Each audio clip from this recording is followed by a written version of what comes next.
Hello there everybody, it's about an HVK Nightmare. Welcome back to Umineko. Now, I'm going to go ahead and say this outright. This is going to be the finale episode of episode 2. One of you guys was kind enough to kind of point it out that it's pretty much near the end, and I kind of figured that myself. So, what I'm going to do is I'm going to record this entire thing. It's probably going to be about 2 hours, maybe. I don't know, you just look down at the time and you can see, hey, how long it is. But we're going to finish this all in one final part. You know what that means? We will finally get started on Higurashi Himatsubashi, and I think I pronounced it properly, and Fate's Day Night. Obviously, I'm going to flip a coin to see which one I record first. So, let us get back into this. Oh, one more thing. The voting is still going on, and the winner of the vote will be announced tomorrow, which is a Monday, I believe. While this is going up Sunday, so yeah. I will announce the winning choice on Monday. There is still a vote. The link will be in the description for you guys to go ahead and go and vote. And for those of you, again, who just don't know, because I reached 200 subscribers, I'm thinking about putting in a donation button for the expansion of this channel. The choices that you guys can vote for, what the donation button will be used primarily for, is a 3DS capture device, a PS Vita capture device, a new gaming computer / laptop, or no donation button at all. You guys will get to decide. So, like I said, there will be a link in the description for you guys to go to the straw poll where you guys can vote.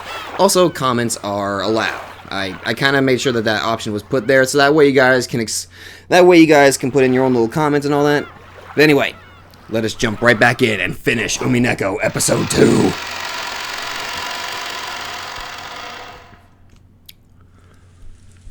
After Genji finished taking his late meal, he went out to do the nighttime rounds inside the mansion. He ate some reheated soup that Goda had made, along with some random leftovers from the refrigerator. They were all things Goda had made himself, and were, of course, delicious. He had half-heartedly gone to ask Rosa and the others what they would do for dinner, but he had been yelled at by a voice telling him that they had canned food so they were fine, and the door wasn't even opened for him. So, ironically, the servant Genji was able to eat a more delicious meal. Excuse me. But why was it that Genji wasn't afraid to do the rounds all by himself? Even though all of those crimes had been committed, and many people had already met a brutal end. Good lord, my throat is not agreeing with me right now. Judging by his appearance as he carried out his normal tasks without a trace of fear, as though everything was normal, you might think that all of the horrible events that had happened today were just a dream or an illusion. Was he taking a philosophic view, or was it simply resignation? Genji must have considered it a virtue to systematically carry out his duty until the last moment, since the fate that awaited him was unavoidable. It would probably be impossible to perceive the depths of his heart for all eternity, unless he told of it himself. Oh, almost forgot. When you guys told me that I need to go check the systems things, because I think something was added. Okay, nothing is there. Was it tips? Oh! P.S. I brought 2 coats for the ritual. I return the furthermore, since these keys all belong to him, returning them. Was something? That's weird. So, when you guys told me that there was supposed to be a, another thing concerning the creatures? Huh. It's weird, I don't see them anywhere. Also, George is still in here. Oh well, we haven't discovered their bodies, so... That's weird, I thought there was supposed to be the whole thing about the creatures. Oh well. It'll probably be added after we discover their bodies.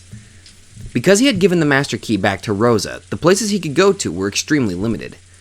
All he could do was walk around the hallways, checking to make sure that the windows were closed. So he was probably able to go around that route far more quickly than usual.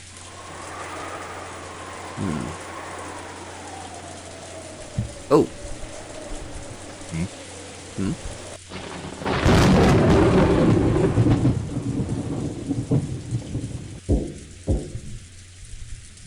After the sound of a moderate knock, Aunt Rosa, who had been falling into a doze shortly before, jumped and woke up, pointing the barrel of the gun at the door. She yelled, "Dare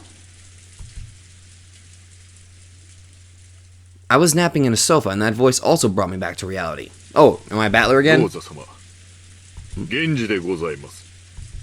何か用なの？扉は開けなくて結構よ。そのままで話して。はい。それではこのままで失礼させていただき、南條先生と熊沢の遺体を見つけました。Oh! なんだって。そう。わかったわ。確認に行きましょう。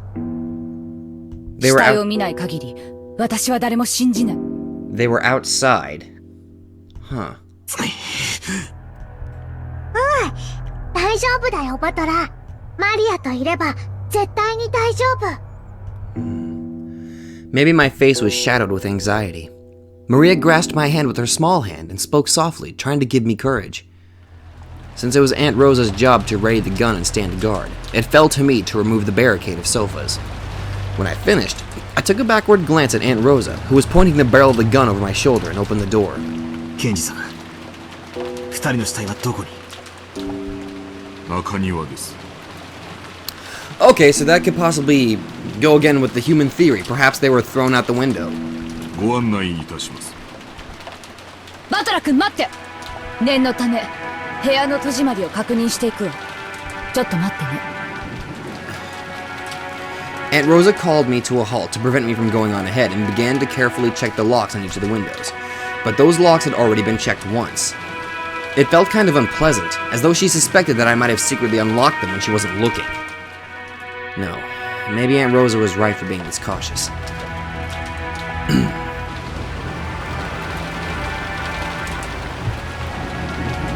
Even though it was called a courtyard, it wasn't really a great place you could take a walk in like the Rose Garden.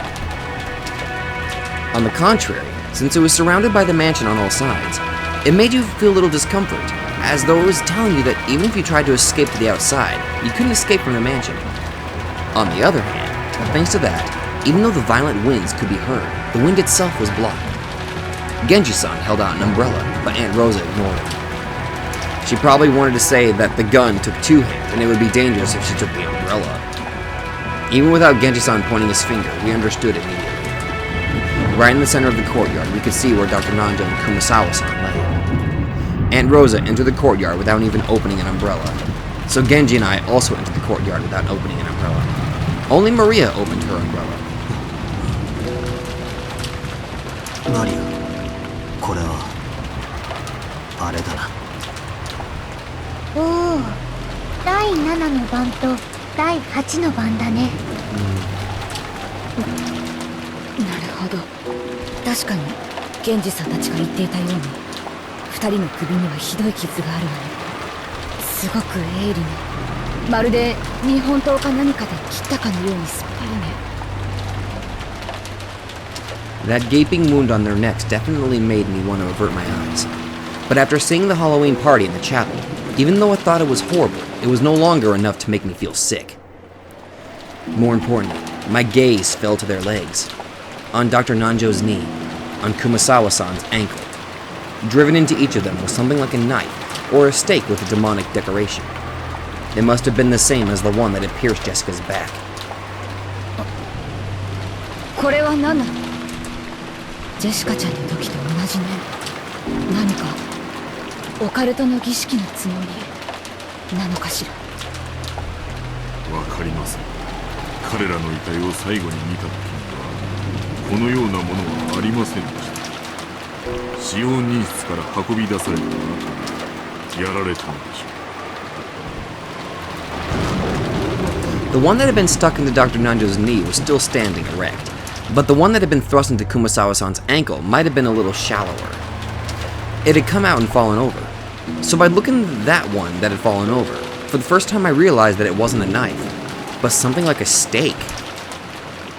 Its full length was probably about 30 centimeters. It was probably made out of bronze, or iron, or something of the sort.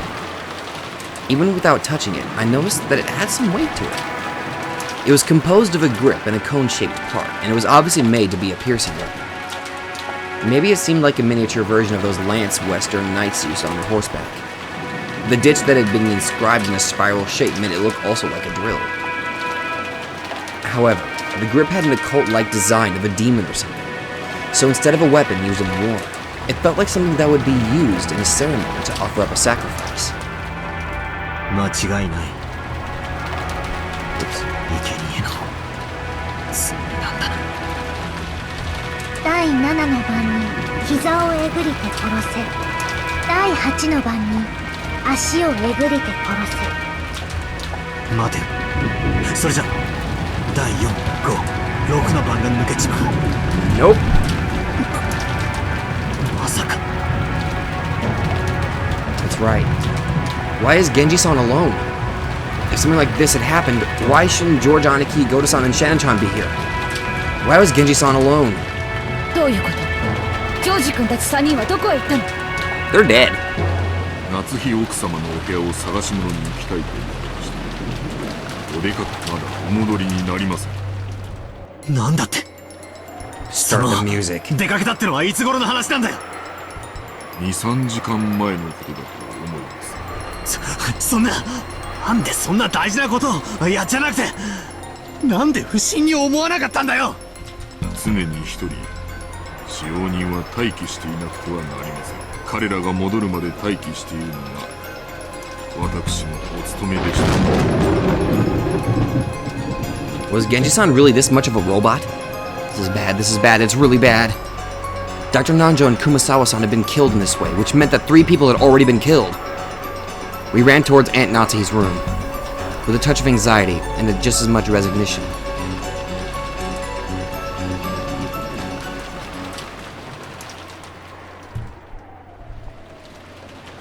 Oh boy.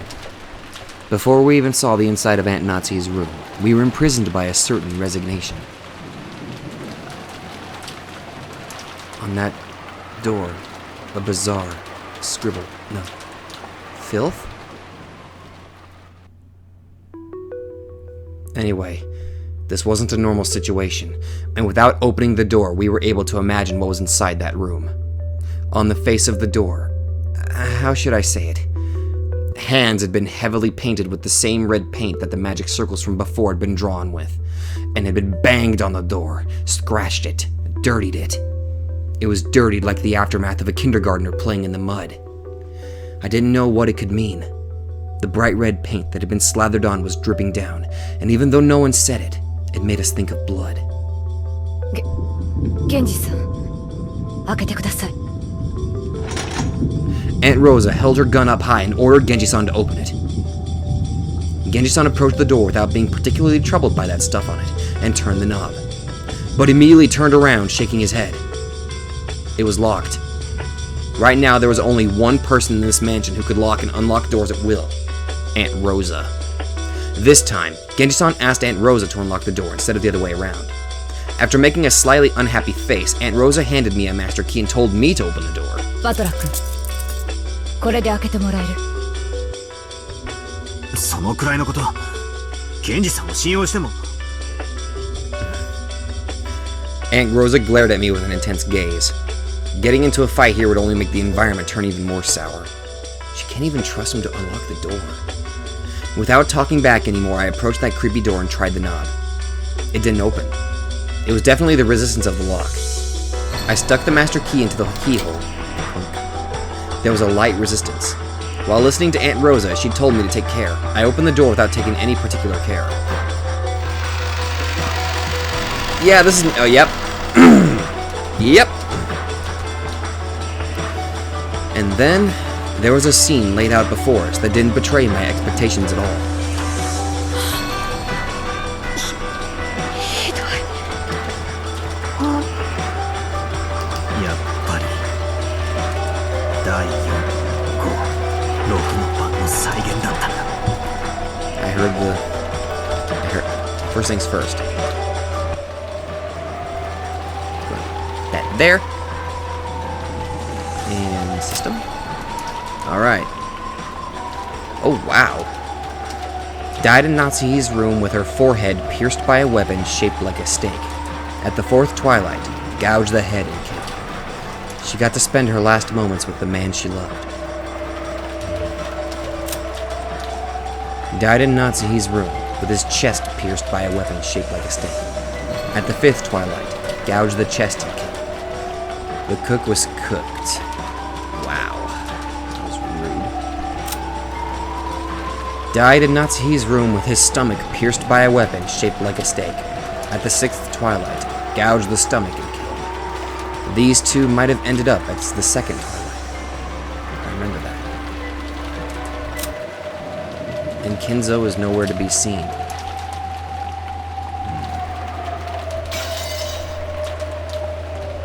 Oh.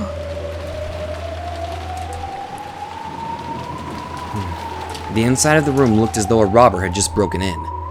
Drawers were flung open, pulled out, with their contents thrown about, devastated so that it looked like nothing like the room of the methodical Aunt Natsuhi. But the thing that caught the eye before that was Goda-san's corpse lying face down right in front of the door.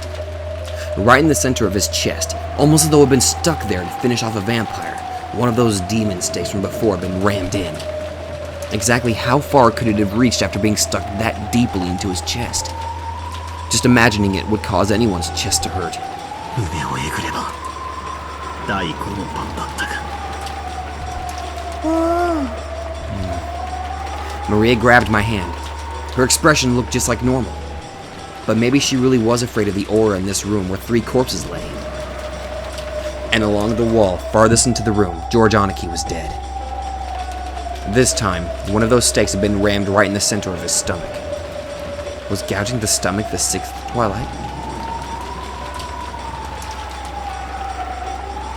Oh. I didn't need to see that. Shannon-chan's corpse was lying face down in front of the dresser, lying in a sea of blood. Had she seen her own face in the end, in that horribly broken mirror stained with blood? Because she was face down, I couldn't see her face, but I could imagine even without seeing it. Nearby in the sea of blood she lay in, a demon stake had fallen. Only the 4th twilight was left, gouged the head and killed. Maybe my heart was completely tired out and dead. Even though I knew what I was doing was wrong, I lifted her head and checked. And I made sure that my guess was right on the mark.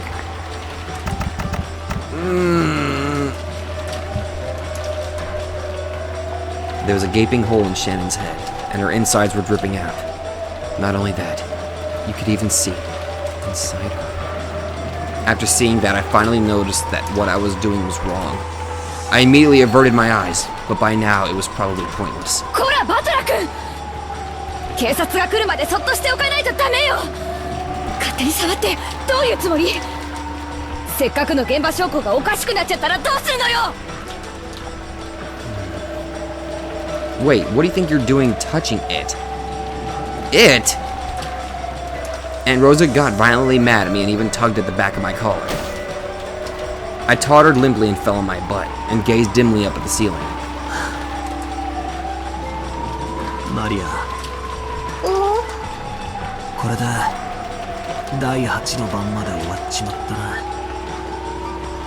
第9の番第9の晩に魔女は蘇り、誰も生き残れはしない。そっか、これで黄金の魔女ベアトリーチェは、そしてなんだ、最後の第10の晩。第10の晩に旅は終わり、黄金の里に至るだろう。黄金鏡の扉はもうすぐ開かれるんだよ。もうすぐ。魔女は蘇り、誰も生き残れはしない。俺たちはこれから死ぬのか、それともこれで生贄の儀式は終了で俺たちの旅は終わり、黄金鏡へ。何が俺たちの旅だ。俺たちは今日一日犯人を見つけよう、事態を打開しようと散々頭をひねって何も至れなかった。バカの考え休むに似たりってやつだ。そうさ、俺たちは今日一日ずっと憎悪と疑心暗鬼で自分を焼き焦がした。死んだ人間しか信用できないって言ってわざわざ3人の死に顔をここまで確認に来たんだぞ。こんな俺たちがどうして黄金鏡とやらにたどり着けるって言うんだよ。That's right. If nothing could be solved, it would have been much better if we had locked ourselves up the whole time without thinking at all. Grandfather was the wisest of us. He'd been shut up in his room since yesterday, without any contact with anyone. That would have been fine. Grandfather was the most correct. 大丈夫だよバトラー。マリアといれば大丈夫。魔女はとても気まぐれで、時に面白半分に人間を殺すかもしれない恐ろしい存在だけれど、でもマリアと一緒にいれば絶対に大丈夫だから、怯えないで。ありがとな、気休めでも嬉しいぞ。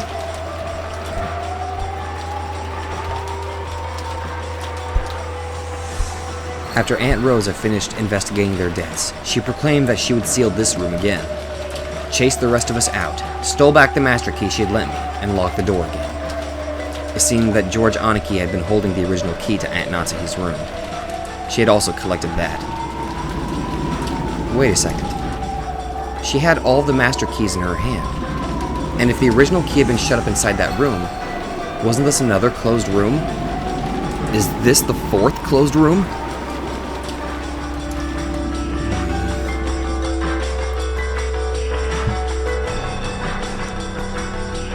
Now that we had been released from our suspicion of those three, we once again returned to the parlor. I don't have a clue what's going on anymore. You and me both! If only the dead were safe and everyone alive was a wolf. All that was left was me, Aunt Rosa, Maria, and Genji-san. Only those, grandfather, and that 19th person, the guest who we hadn't even sensed, Beatrice.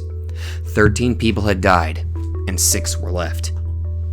With only 6 people, how would the wolves and sheep puzzle end? Even though the puzzle, which had 19 people in it, had been reduced to 6 people, I couldn't find any answer.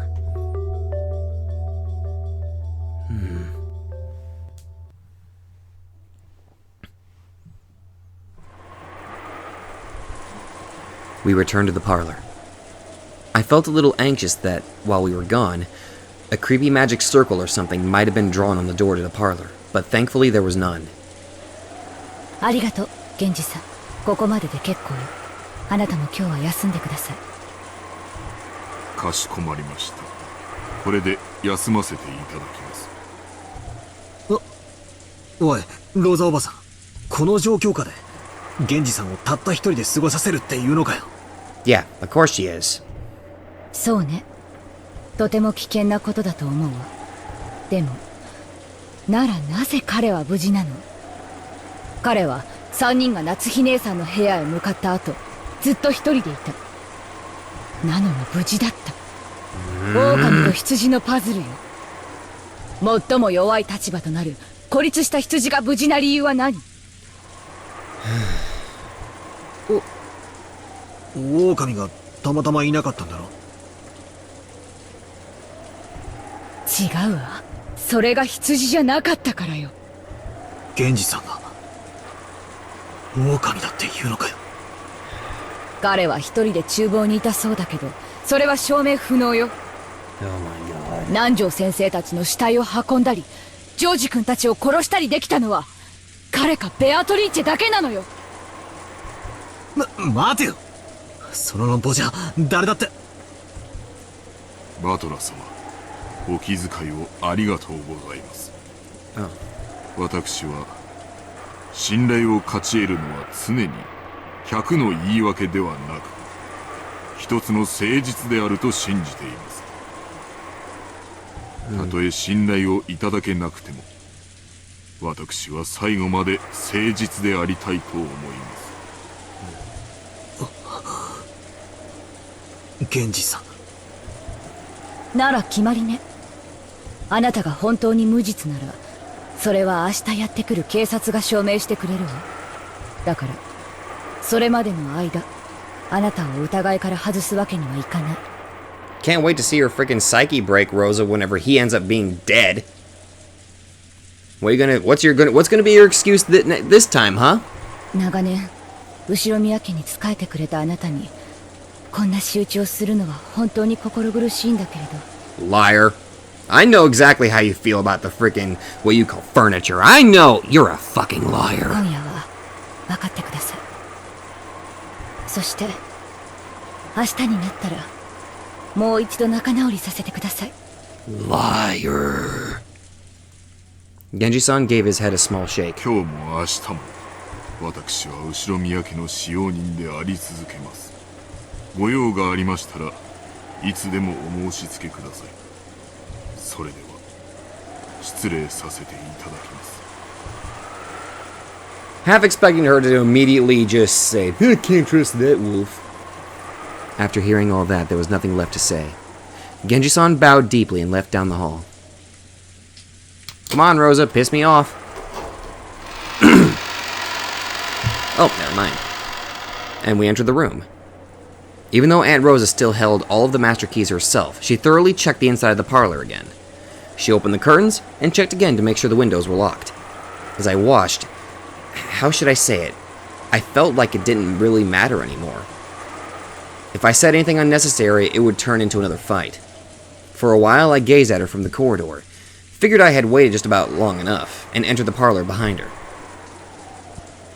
If she couldn't trust anyone but the dead, she could just go around killing everyone with the gun she held in her hand. And then in the end, she'd realize that she herself was the wolf. And then in the end, she could blast through the head of the final wolf and the curtain would close on this insane murder theater. As I thought that bitterly, I returned to the sofa where I had been encamped before, and rudely rested both of my feet on the table. When I tried to do that, I found something there and stopped moving my feet. Let me guess, a letter? I freaking called it! Right there, almost as though it was addressed to me, was a Western envelope. It was that envelope from before with the seal of the one-winged eagle, and it was unopened. Wait. What is this? And who put it in a place like this? I had been sitting here the whole time until I had gone with everyone to check the corpses, and there hadn't been anything. And when I returned, it was here. 大丈夫。戸締まりに問題はないわ。この部屋は安全よ。 No, it's not. I heard Rosa muttering that. Hey, wait. Wait. We had made sure this room was safe when we exited it. We had checked that the windows were all perfectly locked. And we had locked it. Come back and the windows were still locked. Then, wait. Who had put this letter here now? I opened the letter. 2 pieces of stationery came out. The first page had a magic circle drawn on it with something like blood. If I asked Maria, she'd probably know what it meant. And there was writing on the other page. Are you making progress solving the riddle of the epitaph? Very, very soon you'll run out of time. The 9th twilight will start very soon. There was no mistake. It was a letter from Beatrice. バトラー、それは？ああ、今ここに来たら置いてあった。どうしたの、マリア？バトラ君、その手紙は？いや、ここに置いてあったんだ。どうしてだよ。この部屋はちゃんと戸締まりをしていたのに。どうしてだよ。どうして。マリア、いらっしゃい。 Oh God, no. Aunt Rosa closed her eyes just a little and after silently thinking something told Maria to come. Maria obeyed her mother's words. As she did, something unbelievable happened. Aunt Rosa pointed the barrel of the gun at me. バトラ君、あなたを狼だと断定するわ。 God damn it, I knew this was going to happen! どうして。私はこの部屋にたった今帰ってきて、そしてマリアがそのテーブルに近づいていないことも知っている。わずかな時間よ。でもこのテーブルに近づき、そして手紙を見つけたと主張するのはあなただけなのよ。 But Rosa, you're not. I was with you the whole freaking time. There is no. Oh my God. Yep, I'm convinced you're insane. Rosa, you are just freaking insane. そんなのって、いや、めちゃくちゃだ。なんで俺がこんなものを置くんだよ。おいおい、俺は不審なものを見つけて報告しただけだぜ。なんで俺が疑われるんだよ。あなたにしかその手紙をそこへ置けないからよ。そう、これは自作自演。あなたが懐から封筒を取り出し、たった今見つけたかのように密室の中に魔女が入って手紙を置いていった幻想を作り出すためにね。 Oh God. バカ野郎。 Thank you. またそういう考えなのかよ。そんなことで俺まで疑うのかよ。いい加減にしろ。俺は親父たちを殺されてるんだぞ。そんな俺がどうして犯人の片棒を担がなければならないんだよ。そうね、たとえ莫大なお金がもらえるとしたとしても、そんなことで肉親の命を切り売りできるような悪魔がいるなんて信じたくないわ。でもね、いるかもしれない。言い方が悪いわね。例えばバトラ君にとってルドルフ兄さんたちが親でなかったとしたら。 Really? Using that argument. ああ、何を言い出すかと思えば、親父は親父だろうが。確かにキリンさんと血縁はねえが、俺の姉貴も同然のお人だ。そこだけは聞き捨てならねえぞ、この野郎。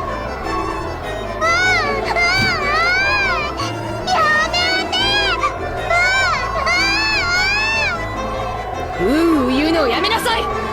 ごめんなさい、言い方が悪かったわ。確かに後ろ宮バトラ君はルドルフ兄さんの子供かもしれない。でもあなた本当にルドルフ兄さんの息子のバトラ Are 君 you なの？ kidding me? 何をわけのわかんねえこと。 Exactly! 俺がバトラじゃねえんなら誰に見えるってんだよ。ルドルフ兄さんを含めて私たちは6年ぶりにあなたに再会しているわ。 Give me a second. I think the freaking sounds came back on again. I hit the wrong button because I clearly don't even know what I'm doing. Yeah, I called it. The volume came back up. あなたが本当に後ろ宮バトラかなんて誰も。あなたは本当は後ろ宮バトラじゃなくて、後ろ宮家の財産をうまく騙し取ろうと紛れ込んだ何者かかもしれない。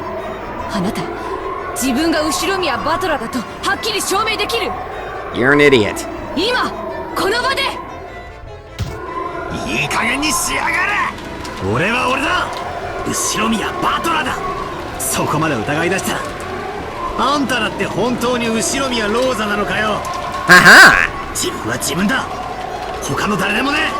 ああ、そうだな。あんたの言う通りだぜ。死体以外で信用できるのは自分だけってわけだ。そこまで言うなら反論させてもらうぜ。ジョージの兄貴たちが死んでいた夏代おばさんの部屋にも、部屋の鍵はジョージの兄貴が持っていたんだろう。そしてマスターキーを持ってるのは今やローザおばさんだけだぜ。あの部屋に施錠できたのはあんただけじゃねえかよ。俺の推理じゃこうだ。あんたは真犯人と通じ合っていて、俺たちの目を盗み5つのマスターキーのうちの1つをこっそり貸し出したんだ。そんなことしないわよ。ほらここに5つあるわよ。そんなのは当てになるもんか。あらかじめ取り決めた場所に置かせて回収したかもしれねえじゃねえかよ。それにマスターキーが5個かどうかは疑わしいと言ってたのはあんただぜ。 Using your own argument against you, you bitch! じゃああなたはその封筒をあなた以外の誰がどうやってそこに置いたというのよ。それが証明できない限りあなたが狼なのよ。 Oh my god. うるせえ。ならあんたこそ証明しろよ。犯人はどうやってジョージの兄貴たちをあの密室で殺したと言うんだよ。どうやって施錠したと言うんだよ。まったくにもってその通り。夏日の部屋も全く同じだぞ。いつもの通り。扉も窓も内側から施錠されていた。Yeah. いかなるイカ様も細工もなく、そして隠された通行手段もなければ隠れる場所もない。 Natsuhi's room is exactly the same, just like usual. The door and the windows were locked from the inside. There is no fraud or trick, there is no means of secret passage, and no hidden place. 夏日自身の鍵はジョージのポケットに入ってあとは5本のマスターキーしかないが、それは全てローザが持っている。ついでに言おう、その客間も同じよ。本来の客間の鍵は使用人室に封印されている。だからマスターキー以外では解錠不能。部屋の密室定義もいつもに同じよ。おいおい、容疑者はもう一人しかいねえぜ。それでもまだかまととぶんのかよ、後ろ宮バトラー。うるせえ、てめえも黙ってろな。黙るのはあなたの方でしょう。あなた以外にどうやってその手紙を置けたというの。それが証明できない限りあなたは狼なのよ。俺が疑えるってんならあんただって疑えるぜ。あんた最初に部屋に入って戸締まりの確認だのを始めたのはローザおばさんじゃねえかよ。そして俺の座っていた場所に再び俺が戻るだろうことを見越し、これはあんたの罠だって疑うこともできるんだぜ。どうして私がそんな罠を。私が狼ならこの銃で問答無用で撃ってるわよ。そんなのじゃ理由にならねえな。マリアの目の前で殺人ができねえから、うまく罠にかけようって回りくどいことしてるかもしれねえじゃねえか。マスターキーは全てあんたの手にある。ならここもさっきも全部あんたの仕業じゃねえかよ。言い逃れできるってんなら言い訳を聞かせてみろよ。そうさ、ローザおばさんは最初から怪しいんだよ。なんで親族会議の大人たちが6人殺されたのにローザおばさんだけが例外なんだ。 That is true. なんでローザおばさんだけがあの礼拝堂にいなかったんだ。一つしか理由がねえよ。ローザおばさんが親父たちをあそこに招いて殺したんだ。 She has plenty of motive. She was kind of, taking abuse from the siblings for the longest time, and isn't she the youngest of the siblings? So obviously she would definitely have the more hidden motive to kind of do it. Not to mention, my original theory about why she kind of mistreats Maria. それで全部説明がつくじゃねえかよ。ふざけんじゃねえ。わけのわかんねえことを言うんじゃねえ。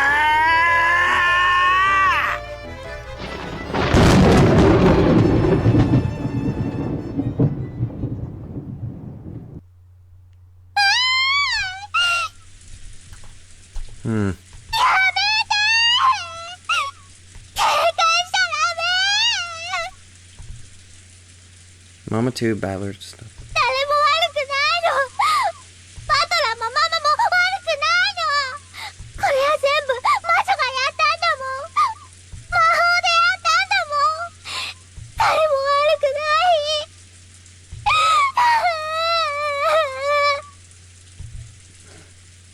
Maria thrust herself in between Aunt Rosa and me as the blood started rising to her heads. I was taken aback by Maria's crying voice and returned to my senses. I had acted shamefully just now. My eyes filled with tears. そうなんだよ。全部魔女のせいだったんじゃないかよ。鍵がどうこうとかトリックだのアリバイだの全部バカらしかったんだ。魔女の仕業なのに俺たちは同じ人間同士を信じ合うこともできなくてなあ、ローザおばさん。人間の犯人なんて最初からいなかったんだ。だからローザおばさんが犯人のわけがないし、俺やマリアだって、そしてゲンジさんだって他のみんなだって犯人のわけがないんだ。どうしてこんなことに。俺はどうして大好きだったローザおばさんとこんなことの隣り合いをしてるんだよ。優しくって大好きだったおばさんとどうしてこんな罵り合いをしてるんだよ。なんでみんなで疑い合わなくちゃならねえんだよ。おばさんを疑ってなんかいないんだ。誰も疑ってなんかないんだ。全部魔女の仕業だったんだ。ベアトリーチェの仕業だったんだ。全部ベアトリーチェが魔法で行った事件だったんだ。ベアトリーチェ頼むからここに現れてくれよ。そして自分が全てやったと俺たちに告白してくれよ。もうごめんだ。こんな疑り合いはごめんなんだ。だから俺たちを許してくれ。解放してくれ。互いの死を見届け合うまで疑り合わなきゃならない地獄から解放してくれ。俺に優しい親戚たちを、いとこたちを返してくれよ。もう嫌だ、全部嫌だ。お前は確かに実在する。お前の勝ちだ。姿を見せてくれよ。ベアトリーチェベアトリーチェ。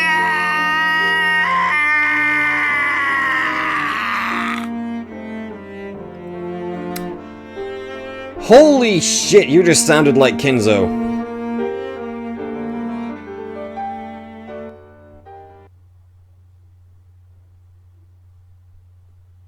Good lord, you just sounded like Kenzo. Holy shit.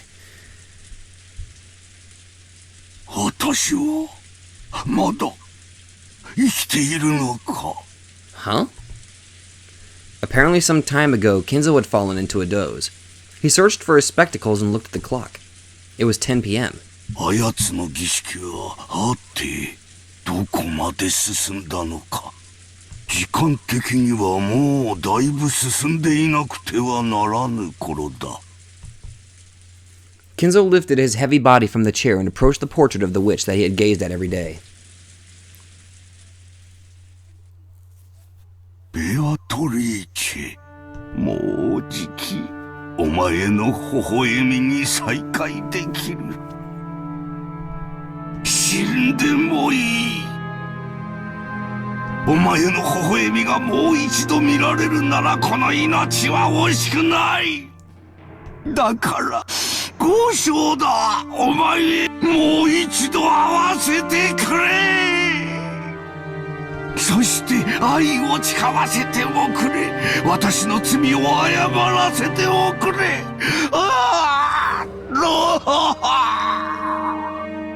だが逃がさん。お前は私のものだ。髪の毛の一本からつま先まで爪の赤すらも私のものなのだ。 Okay, that one just 0 to 100 immediately. I love you. Oh, you're mine. Good lord, dude. Get a grip. お前の肉一片までも全て私のもので、その亡骸の煮汁まで私のものなのだ。Ew. 逃がさん。今度こそこの手からこぼさん。お前を永遠に私のものにしてやるぞ。二度と逃がすものか。二度と逃がすものか。 Jesus. Kenzo howled in rage, then suddenly fell to his knees as he shook and scraped at the wall. In an instant, he had started sobbing. 違う。私が言いたいのはこんなことじゃないんだ。ベアトリーチェ、頼む。もう一度会わせてくれ。謝らせてくれるだけでいい。ベアトリーチェ。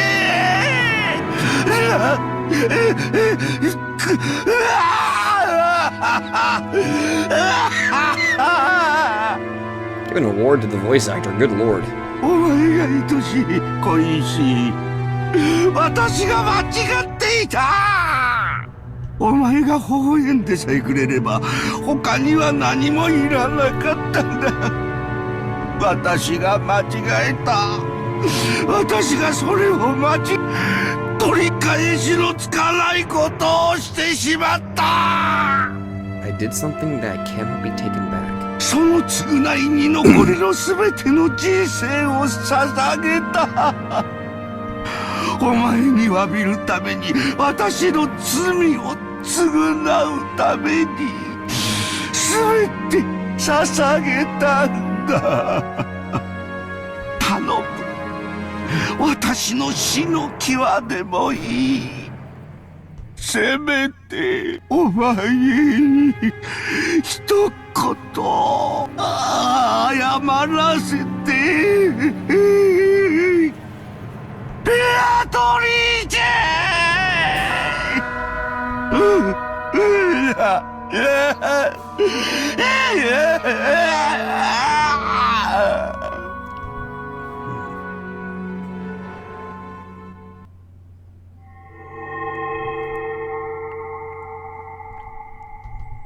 As Kenzo shook and cried, behind his small back, a butterfly appeared out of nowhere, like a flake of gold leaf, and softly fell down.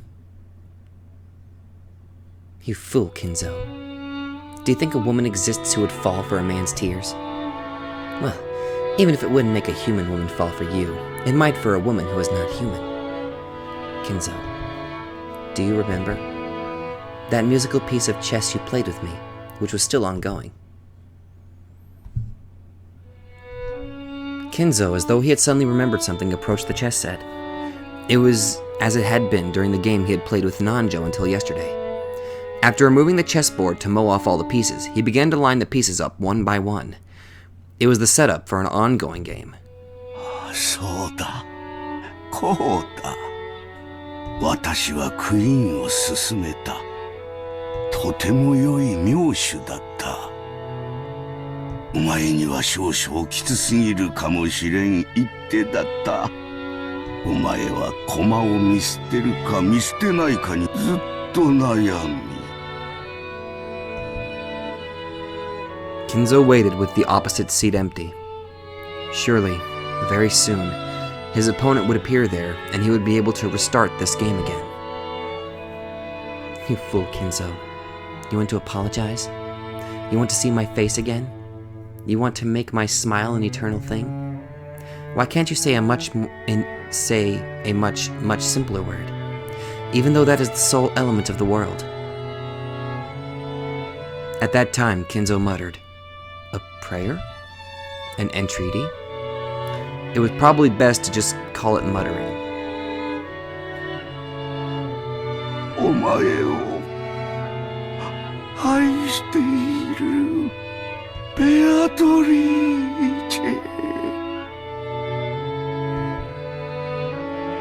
They were pure words, like something an innocent child would say, without any evil intent. You really are a fool, Kenzo. If you ever have the chance to do your life over again, know that those words could never cause a woman to fall for you. That's right, unless there's a miracle. So this is... At that time, Kenzo definitely heard a small knock, with a different tempo than those of the servants. 誰だ? The woman beyond the door didn't answer. 誰かと聞いておる。返事をせるか。 The woman beyond the door didn't answer. まさか。まさか。ベアトリーチェなのか。ベアトリーチェ。ベアトリーチェ。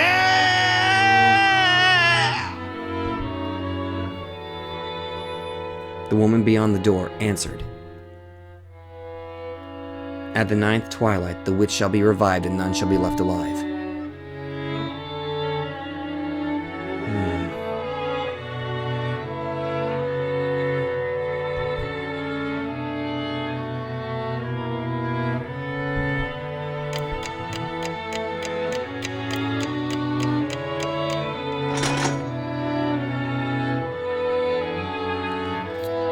11:30? Okay.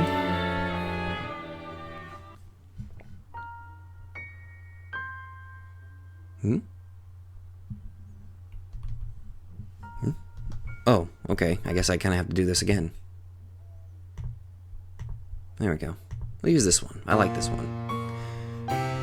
He didn't feel like going back to the guest house in the middle of this rain, and wandered half-heartedly inside the mansion in search for a place where he could sit adequately, making the dining hall into a stronghold.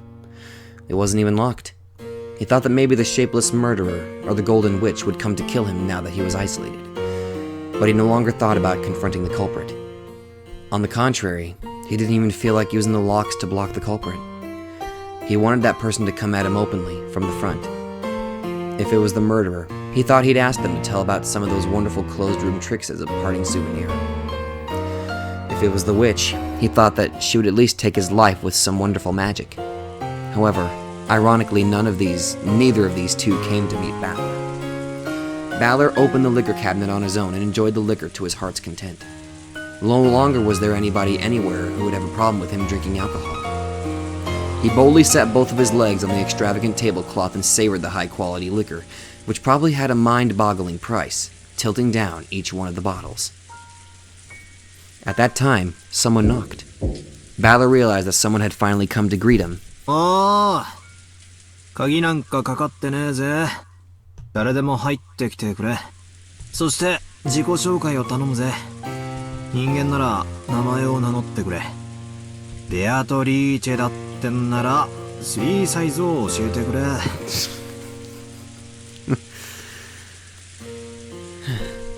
俺はこう見えてもちょいと知られたおっぱいソムリエなんだぜ。Even in this situation. Oh, he's drunk. 源氏でございます。バトラ様。源氏さんか。悪いが、あんたのバストのサイズに興味はねえな。入ってくれよ。空いてるぜ。失礼いたします。Genji-san opened the door and bowed. So Genji-san was the criminal after all, or maybe an accomplice. That theory probably explains most of the tricks. あんたが俺に引導を渡しに来たのかい。そのようなことはございません。お邪魔なようでしたら失礼いたします。おいおい、要件も伝えず失礼しますじゃかえって気持ち悪いぜ。何の用だよ。Are you gonna tell me that drinking alcohol is forbidden for minors? I'll just die anyway. 最後くらい好きにさせてくれ。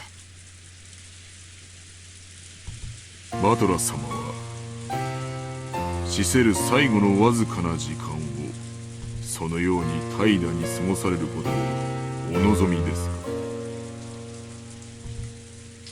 Those words pierced me. That wasn't true. 今さら何ができるってんだ。俺はいつだって死ぬ準備はできてるぜ。親方様と同じですが、本当にあなたは親方様の血を色濃く受け継がれている。あの豪傑なじい様が実はいつ死んでもいいと思ってたってのか。それは初耳だぜ。親方様の人生はいくつかの悲しい出来事の末、すべて贖罪のためのものとなり果てた。あんたは何を知っているんだ。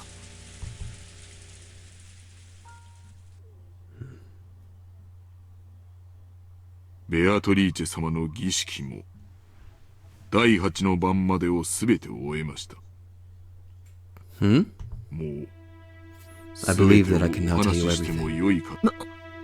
Huh? なんだって。 Wait, what?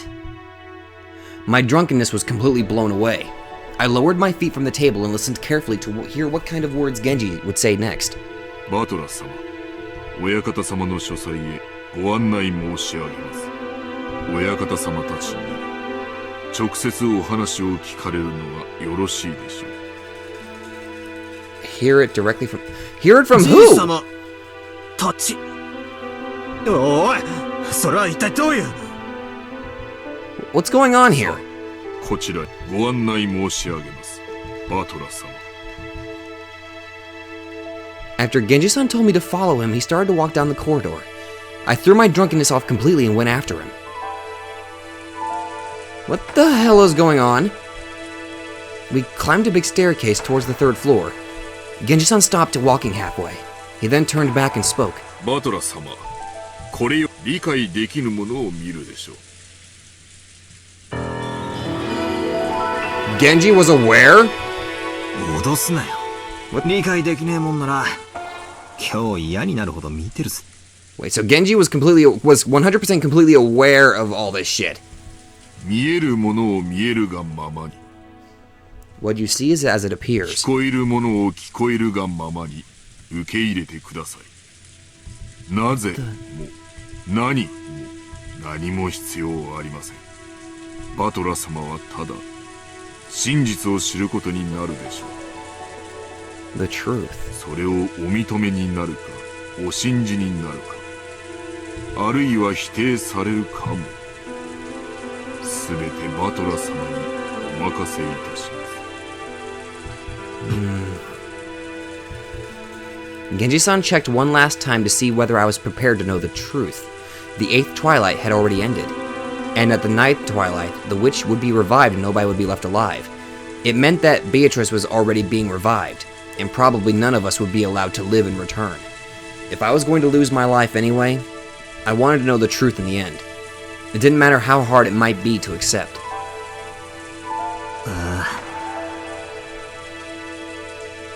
鬼が出ようと魔女が出ようと覚悟はできてるぜ。本当にあなたは親方様の若き頃にそっくりだ。バトラ様、どうかご勉学にお励みを。 Okay, just because I'm very concerned, I really want to hear the voice acting, I'm turning the BGM down to 30. I hope you guys don't mind. あなたは将来必ずや大きな志を持たれるでしょう。そしてその時、足りぬ学力に一生後悔されることがありませんよ。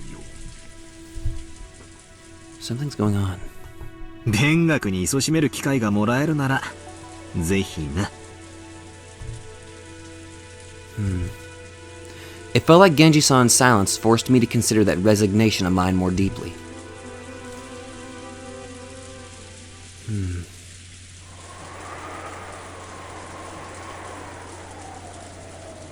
And we could see the door of Grandfather's study impregnated with a sweet smell. Genji-san picked a gold key with an elegant design out from his pocket. The master keys had been confiscated by Aunt Rosa, but the key to the study was the only one he had kept with him. He put it in the keyhole, and it made a heavy clunking sound. Wait, where's Maria and Rosa? 源氏です。バトラ様をお連れいたしました。 There was no reply, but it seemed that permission to go in had been given. さあ、バトラ様、どうぞお入り。入るぜ。 I readied myself and threw the door open. Okay. Show me what's going on. No. Oh god. At that moment, I got slightly disoriented by the dazzling golden glow. It was somehow a swarm of butterflies shining gold. The golden butterflies that were completely filling the inside of the study poured out all at once. なんこりゃ。 It was almost like golden leaf confetti. The interior of Grandfather's study was filled with the golden glow. And there was a sofa, like a reception chair, in front of the study desk, where I could see Grandfather's back. There was someone on the opposite side from Grandfather. It was a shadow, so I couldn't see it well. 親方様、バトラ様をお連れしました。バトラか。今思考が忙しい。しばし沈黙せよ。 Kenzo declared that unhappily, his back still turned. It seemed that he was enjoying playing chess with a visitor. Apparently, the opponent had counterattacked with a superb move. Kenzo seemed to be enjoying himself as he thought deeply, while occasionally laughing and groaning. Beatrice! 30年考えた。この一手をどう切り返すか。30年考えたぞ。楽しめ。30年を寝かせた我が一手を楽しめ。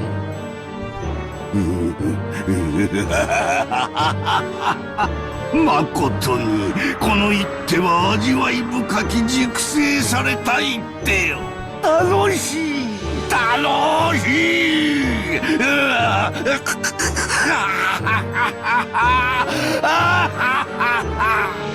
What the actual か fuck? なわぬかなわぬ。これは何だってんだ。来たかバトラ。しばらく待て。金蔵のために沈黙。まだリザインは早いぞ金蔵。わらわならもう数手は切り返せる。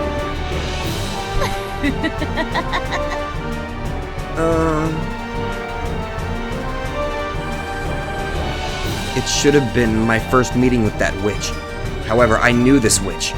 Even though it was our first meeting, I knew her from the portrait. 源氏、バトラのために飲み物を振る舞え。この男によりふさわしきやつは何か。若き日より親方様が愛されていつもあれ。それがよいぞ。振る舞ってやれ。よくぞ来たな。後ろ宮バトラ。まずは座れ。そなたはわらわの名を何度も呼んだな。それに免じ、わらわとの面会を許した。そしてお前は何を尋ねるのか。黄金鏡の扉はもうじき開かれる。魔女たちを迎え入れてのわらわの復活を祝う宴はもうじきだぞ。I will be welcoming the それまで witches. の間、お前の問いにいくらでも答えてやろう。聞きてえことは山ほどある。この島で何が起こった？そしてどうしてこんな事件が起こった？密室についても聞きたい。礼拝堂は？ジェシカの部屋は？シオニッサ、夏井おばさんの部屋は？そして客場は？聞きたいことはまだまだある。魔女の正体は？本当にベアトリーチは魔女なのか？何が目的だ？俺たちに何をさせたい？俺をなぜここへ呼んだんだ？答えろ、全てだ。やかましい。問えば答えは返るのか？そういうな金蔵。もろく儚い蜘蛛の巣もヘロデの王から守ってくれることもある。この世に無駄なものなどないように無駄な質問もまたない。よいよい、すべての質問に答えようぞ。ただし条件が一つだけある。 What is the condition? すべてを聞き、わらわの存在に納得できたなら。 Excuse me, I need to turn down the music. It's a bit loud. There we go. Okay. ひざまずき、わらわの靴にキスをせよ。お前を屈服させたくてわらわはここへ呼びつけたのだから。 Oh god. わらわと金蔵は賭けをした。 What? 金蔵が次の手をひらめくのとわらわがそなたを屈服させるのとどちらが早いかだ。 Oh. 負ける気はせぬぞ。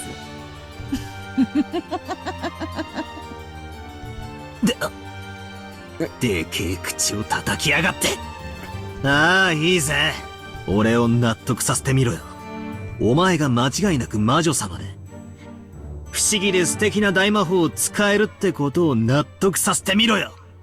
屈服したなら、キスでも何でもくれてやれ。The witch cackled gloatingly. Then she glared at him unpleasantly with eyes that said a man can't go back on his word. よくぞ言った。さて、どの問いから答えようか。All the above? すべて答えるぞ。さあ、まずは何からだ。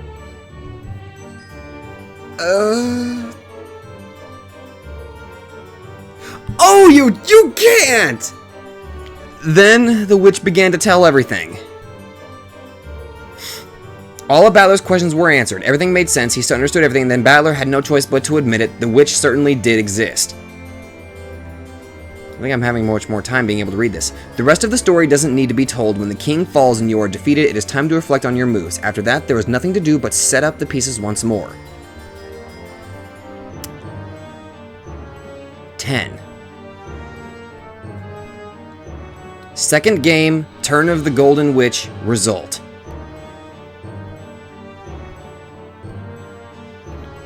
Oh god, I'm not going to be able to. Chosen by the Golden Land, offered up sacrifices. Yeah, what happened to Maria and... what happened to Maria and Rosa this time? They were offered up as a sacrifice, obviously. They were the first to die in the second Twilight. Stake of Asmodeus, stake of Satan. Well, also Canon was wiped from existence, apparently. Stake of Mammon, stake of Beelzebub, stake of Lucifer. Gouged by the stake of Belphegor and the stake of Leviathan. Okay? Revived at the Ninth Twilight finally opens the door to the Golden Land. The door of the Golden Land, sorry.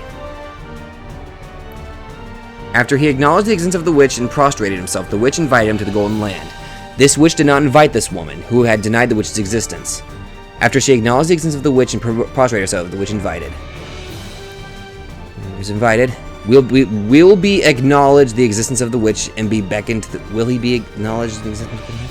The witch shall praise the wise and should bestow 4 treasures to the Golden Land and they will arrive at the... Yeah, we already know this is part of the epitaph. After all, no matter how large amount of gold they might have desired, it would have been out of their grasp.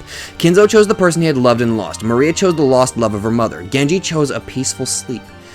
Sleep peacefully, Beatrice. Let nothing disturb your slumber ever again. The winner is the Golden Witch, Beatrice. Time ran out before even one of the 18 people could solve the riddle of the gold. All 18 died. When the seagulls cried, there were no survivors. What the actual... Okay.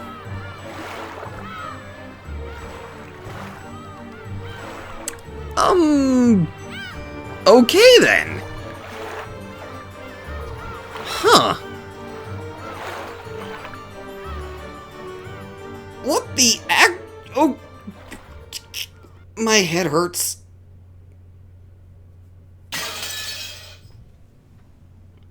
Obviously. Not even midnight. Or 12 p.m. noon. I'm guessing there's gonna be another... Huh? Rosa finally arrived at the chapel. She pointed her gun around her, screaming the witch's name, but there was no way there would be an answer. After grimacing slightly, she noisily approached the table where her siblings' corpses were still exposed, and stretched out her arm towards the gold ingot. It was very heavy, but Rosa didn't mind. She wrapped that one up in a blanket and threw it over her shoulder.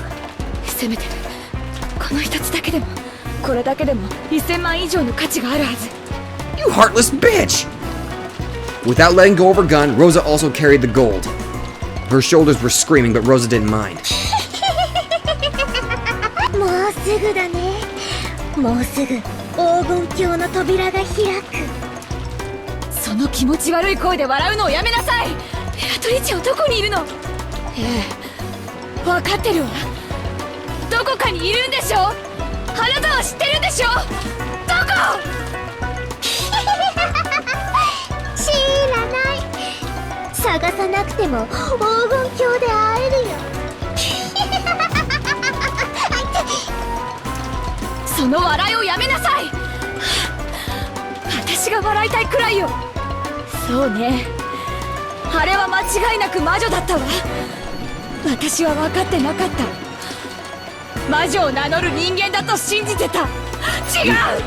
And you sent everyone off to their deaths.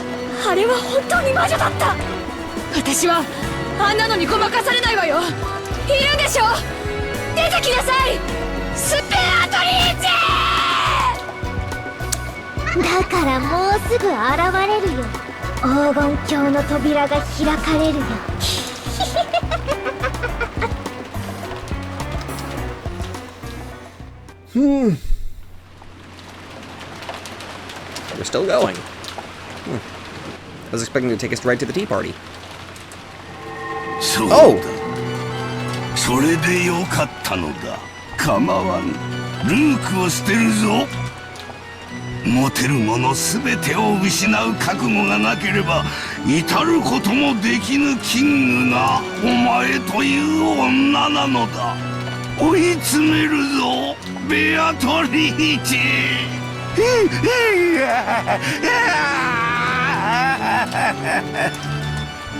せめてクイーンと言え。ほう、なかなかに妙手。諦めの悪さがそなたの。いや、後ろ宮の地か。心地よし。実に優雅な夜だ。うわ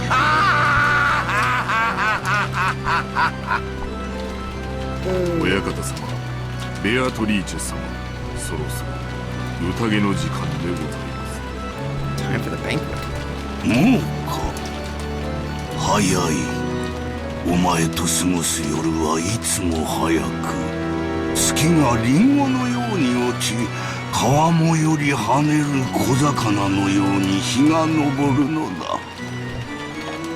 行こうではないか。時間立てバトル。わらわの復活を祝う宴の始まりだ。 I'm guessing he submitted. わらわの新しい家具。 Yep, いや、玩具として紹介しようぞ。 he submitted before Kinzo made the move, didn't he? Oh boy. お歴々の魔女たち。 As my toy to the dignitaries among witches. The witch was relaxing elegantly, her feet thrown out from the sofa and sitting on top of a footrest. However, the footrest wasn't part of a sofa. It was a human, which was down on all fours. So Battler was being ベア made ト to リ be... ーチェ様、お召し替えのドレスでございます。主賓はお前だが、ホストは私だ。私は先に出ていよう。着付けの手伝いにシャノンでもおればよかったが、あいにく残れなかったようだな。使いたい時にいつもおらん。つくづく使えんやつが。しかしお前はよく残ってくれた。嬉しいぞ我が友よ。ありがたいお言葉です。よい、二人とも先に下で待って。源氏、ご苦労。そのドレスはそこへ置いていけ。かしこまりました。それでは親方様。我らは先に行こう。ベアトリーチェ、後ほどな。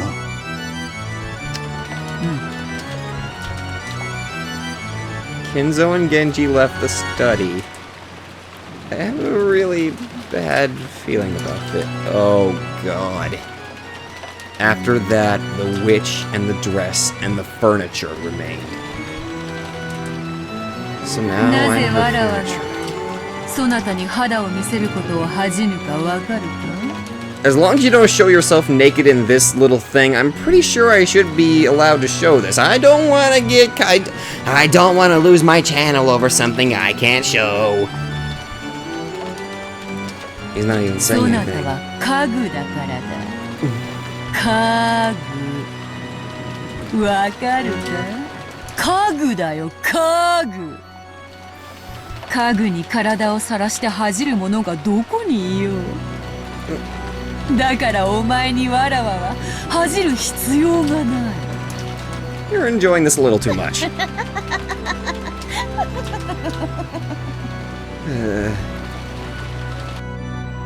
When the witch stood up, her jacket slipped off just from her shoulders. After that, the jacket fell to the ground with a thump. When the furniture respectfully approached to pick up those clothes, the witch gave it a small kick and it fell over. The furniture was afraid of what misconduct it had shown. そなたは家具の分際でわらわに自らボタンを外させるつもりなのか。 Good God! 立て。そしてこのボタンを外せ。一つずつ丁寧に。 Okay. 美しく粗相なく客人たちを待たせてしまうぞ。早くわらわを着替えさせろ。 Yeah, I can kind of see why you're kind of making him your toy.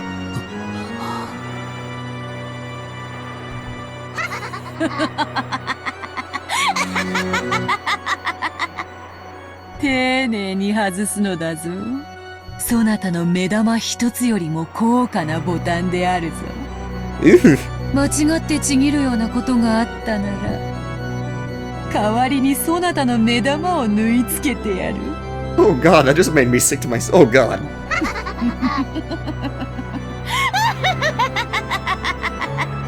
Anybody else's eyeballs just suddenly start hurting? Okay. This is really weird.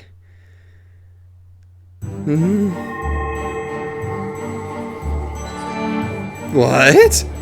The entrance hall was bustling with a large number of people's shadows, and it was sparkling gold with the gold butterflies flying around.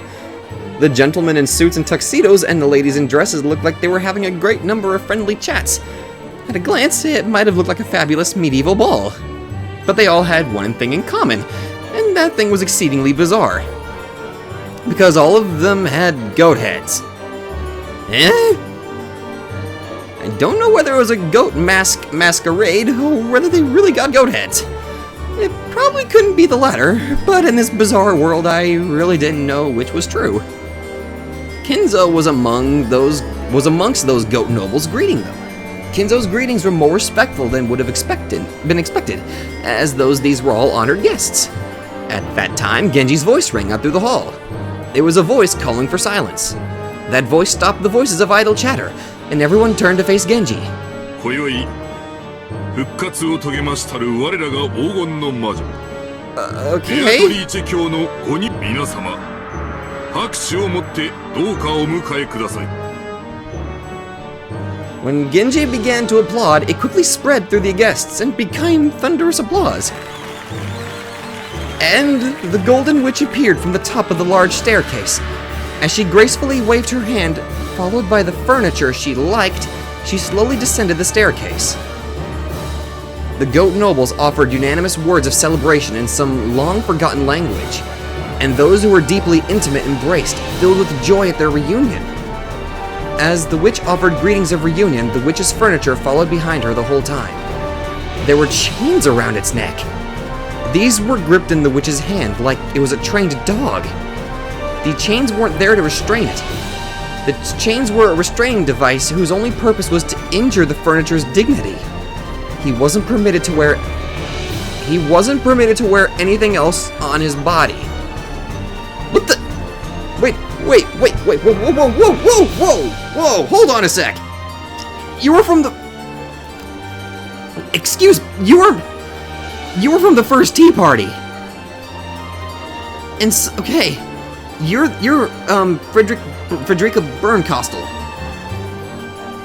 And I only just noticed this, but you have the same hairstyle as Rika from Higurashi. Why do you have the same hairstyle? Like, okay, there's a difference between having the same hair color. No, you both have the same hairstyle. Oh my god, my head hurts.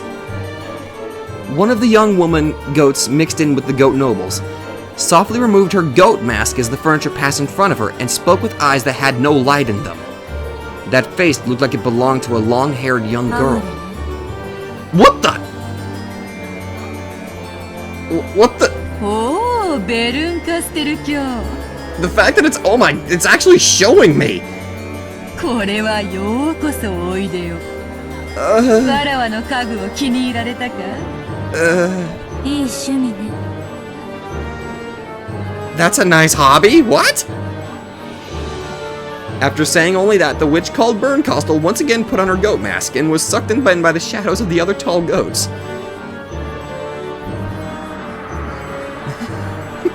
Sore loser. She's irritated. 違いないな。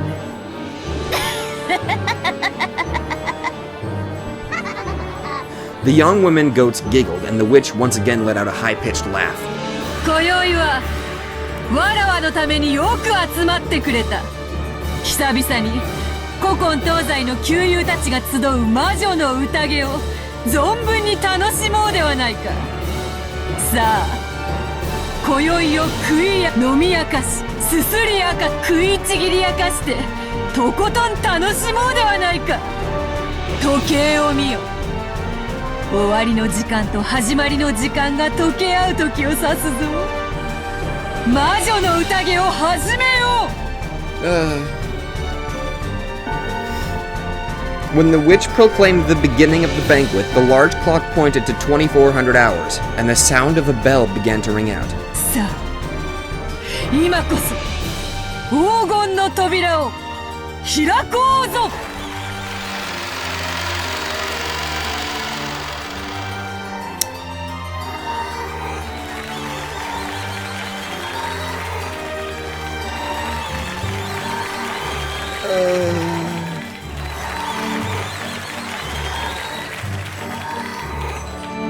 All at once the butterflies leaped in gold, flew all around inside the room. Amidst the golden storm and the brilliant gold-colored light, the cross-section of this world and a different world was cut open. Amidst the goats' delighted voices, the mansion of the human world and the mansion of those not human overlapped, and the members of the household that praised the resurrection of the golden witch scattered into gold butterflies and poured out of the depths of hell. It was a golden tornado, a rondo of golden demons. Come, tonight we will put aside rank, throw open the wine cellar, drop the snake's head into the liquor pot, throw cows and chickens into the furnace alive, drink and eat and sing and dance, sneer and kill and desecrate and degrade. Beatrice! 今こそ私を黄金鏡へ！黄金鏡へ！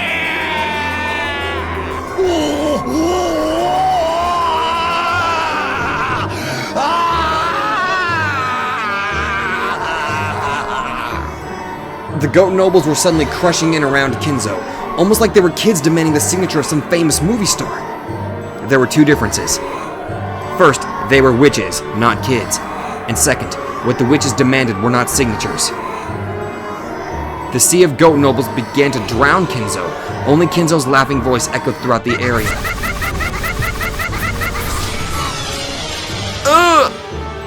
Are those teeth? Are those, oh god! It was a grand mixture of laughter and his death throes, and Kinzo became wine and meat and bread. An aroma if slurped, a rich taste if gnawed, and pleasant to tear to bits. The voice of his death throes lingered on sweetly. If you adorn melted chocolate with a golden argent, it would be a wonderful dessert. If you took the bones home, you could also use them in a soup, and the remains could even become toys for the children to play with. And they can also become good tools for fortune-telling that always give you misfortune. Jesus! That entire scene was watched by the furniture. It was all fantastical. It was all demonic. Was the quaking of its heart, which should have been paralyzed, proof that it could still feel fear? At that time, its knees buckled and the furniture's body fell into the center of the carpet. Because the witch had kicked those knees from behind, 額を絨毯にこすりつけて己神の癒しさを示す。両手を後ろで組み血肉のすべてをわらわに捧げることを誓え。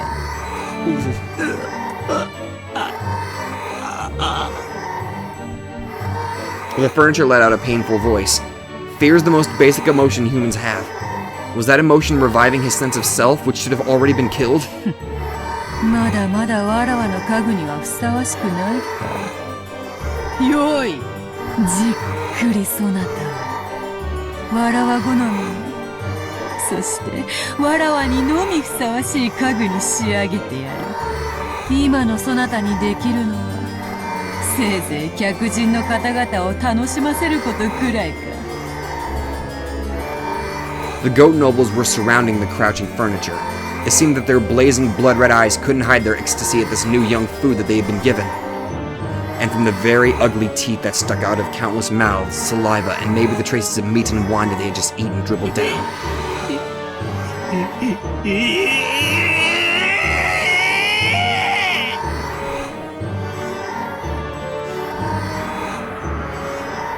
As the furniture let out a wild scream, it retreated, still sitting on its backside, but the circle of goat nobles was closing in.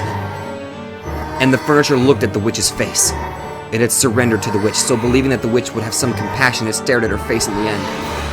But there was nothing but scorn on the witch's face, and she wasn't even facing the furniture anymore. The witch went off to greet an honored guest with whom she had crossed gazes. The goat nobles looked down upon the furniture. They had truly been waiting, just like how one must remove the cork in order to drink champagne. Before bringing the offerings served at the banquet to their mouths, they were waiting for just one of those. Of course, the furniture didn't know about those, but it came out of his mouth all by itself.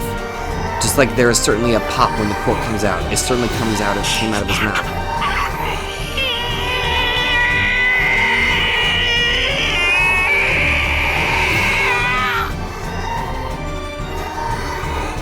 A scream. It was a sign that the modest banquet at which he was to be served had begun.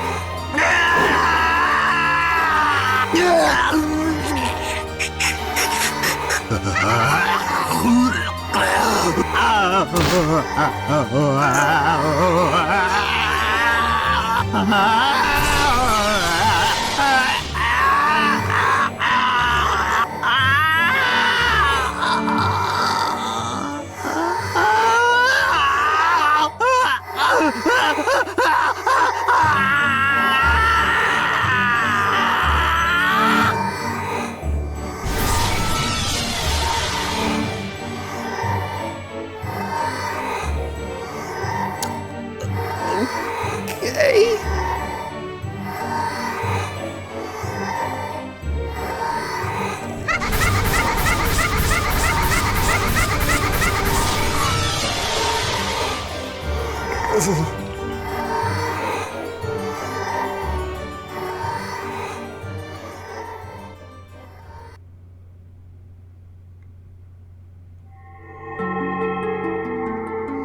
Holy shit!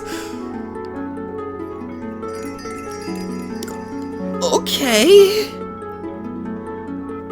By now, the rose garden was a garden of roses and gold. A gold-colored garden where gold butterflies, gold fairies, and gold lizards rampaged and flew about wildly.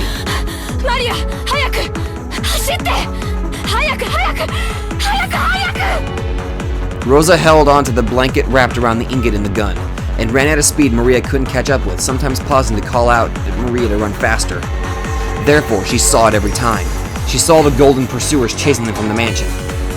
The massive gold butterflies was chasing after them like a massive crawling hand, and strange-looking shadows of goat heads were chasing after them. There was no need for her to strain her eyes, because those blazing pupils told her what would happen if she was captured.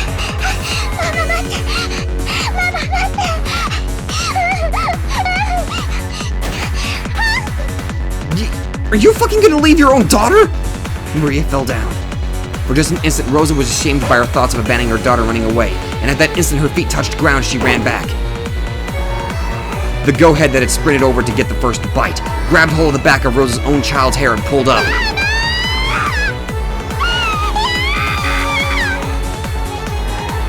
Rosa rammed into the go-head with her shoulder, spun, bashed the back of her elbow into the goat's jaw, and buried her knee into its protruding chest. And she thrust the barrel of the gun inside the goat head's mouth as it doubled over in pain in its gut.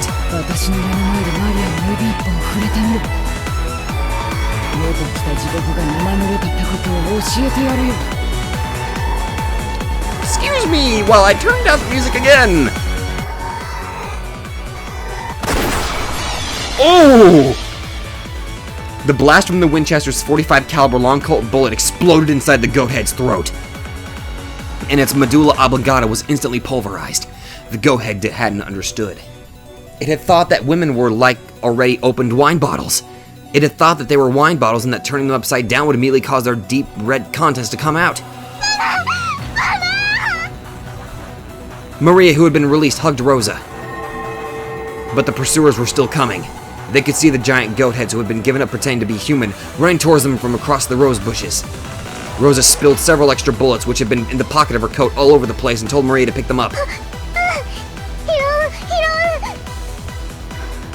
Mama がもし倒れたら、あなたは走りなさい。海岸へ行くの。そして泳いで泳いで泳ぎなさい。この島のどこにも生き延びることのできる場所はない。やだ、ママと一緒。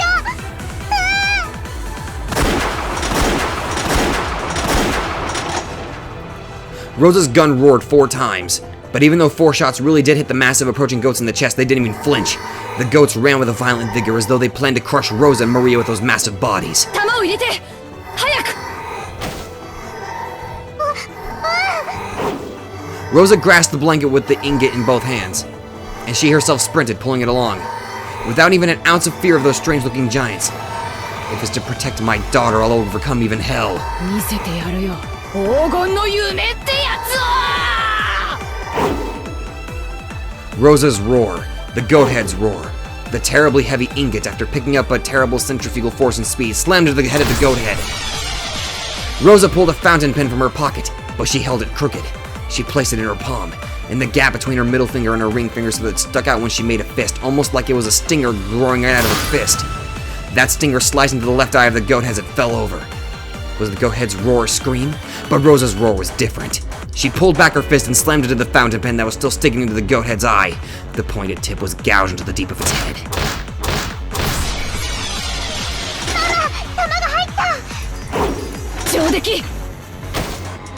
When Rosa grabbed the gun Maria had thrown, the giant finally tumbled onto the ground with a thunderous crash. However, at the same time, I saw the goat-head pursuers on the other side of the rose bushes increase in number. I'd gained enough distance for now. I held onto the blanket wrapped around the ingot in the gun, and once again ran with Maria. Why am I running with a gun in my right hand and the gold in my left? Why don't I let go with one hand and grasp Maria's hand? I can't let go of the gun that protects my body. I can't let go of the gold that protects my future. But even so, I let go of the hand of my daughter, the person who is my future. Run. She got out of the rose garden and began to run down a staircase through a grove of trees. But Rosa knew. This path through the grove turned and twisted many times and only seemed long. She tore right straight through it. She had always played her since she was a kid, so she knew. To the beach, to the beach, to the sea, to the sea, to the sea. And after reaching the sea, nothing to do but swim. If Maria can't swim, I'll carry her as I swim. There was nothing but death on this island. Oh! As she raced down the stairs, she took a bad step. A violent pain ran up her left ankle and her mind went completely blank. Rosa fell down several stairs, shocked by her ankle, which was bent at an odd angle. And the blanket with the ingot wasn't there. She had let go of it at the instant she fell and it had disappeared somewhere into the darkness. Only the gun was left. Tremors in the earth were getting closer. It was only a matter of time before the goat heads floated in. She didn't want to imagine how many there would be, or how strange they would look. The lightly dancing gold pursuers arrived. The gold butterfly surrounded Rosa and Maria, waving and clamoring as though saying, "The prize is here, the prize is here!" Rosa couldn't even try to get up. The violent pain from her broken ankle was so great that she couldn't ignore it, even in her last moments. What am I doing? I'd had the gold, which had been worth several million yen. I might have been able to start over with that. And yet I fell, lost it, and that's not all. My own life is in danger. Even Maria's life is in danger. What has my life been? I was born in an incomprehensible house, with an irritating older brother and sister since the day I was born. What did I do? No matter what I did or didn't do, I was always in trouble and bullied and made fun of. What has my life been?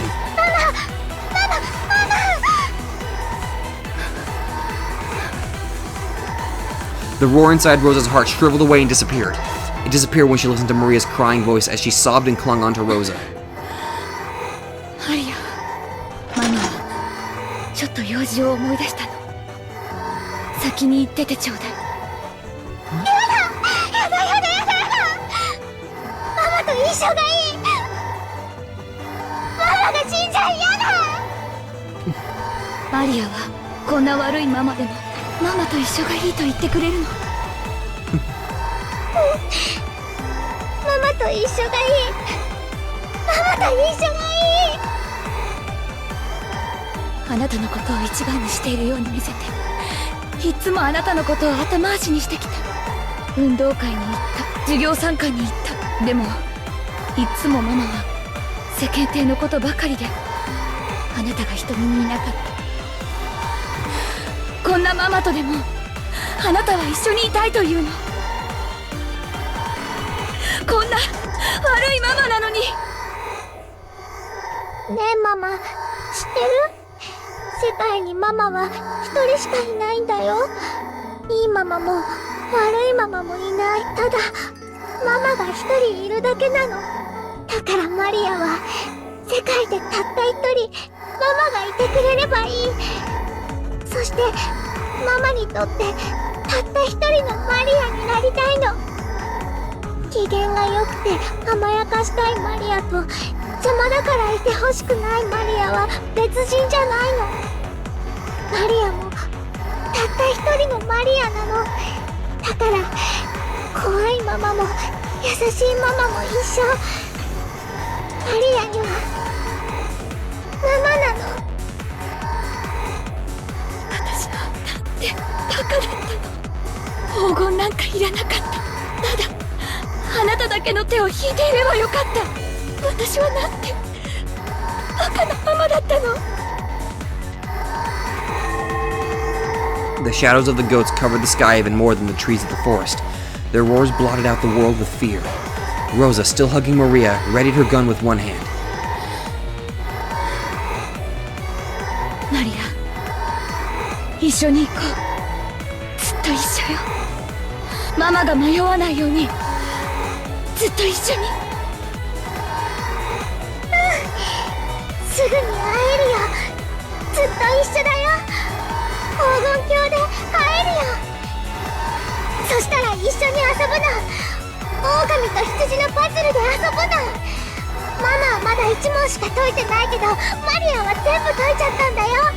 だからマリアが出題してあげる。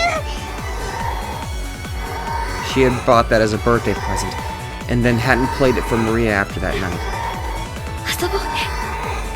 一緒に約束する。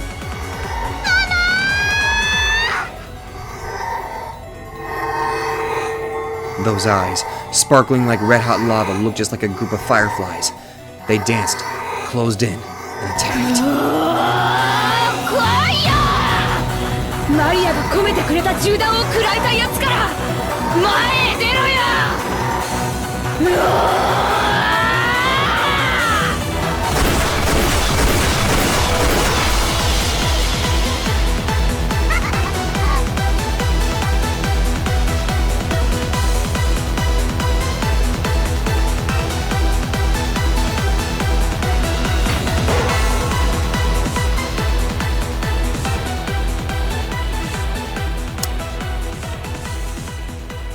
Holy shit!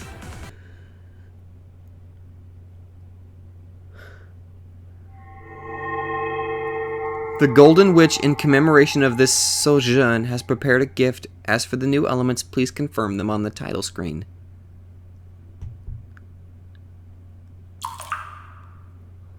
Holy freaking crap! That was crazy!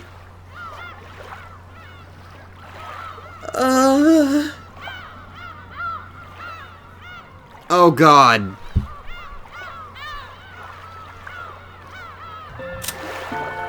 Okay. Time for Tea Party Episode 2. Holy crap!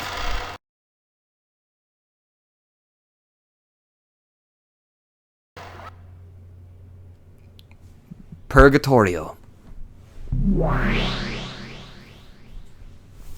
Okay. Whew. Rosa. Rosa awoke from her doze. It must have been a very deep sleep. Her mind was hazy and she wasn't thinking clearly. Where is this? It felt like some mansion, but at least it didn't seem to be the Ushidamiya family mansion. She could see a room that looked like a parlor, and there was some tea that had been prepared. It had probably been prepared for her. Around the room, some glitter that looked like gold leaf drifted about, making the scene look very fantastical. When she eventually realized that they were gold butterflies, it further strengthened this impression. There was someone across from her. Female. A woman. The portrait's witch. She seemed to be having a one-sided conversation. She was probably talking to Rosa, but Rosa, whose mind was clouded up by a deep fog, didn't have a clue what was being said. そなたが望むものがあるならば、そのすべてを与えよう。その強運への褒美と思うもよかろうし、わらわの求めに対する正当な対価と考えてもよい。Okay, I don't want to screw this up here real quick.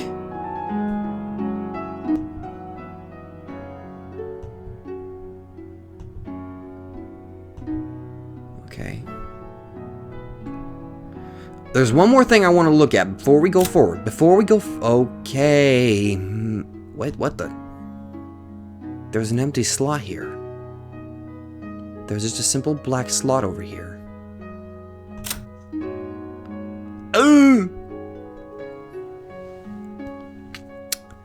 He finally reached the golden land he so desired to see.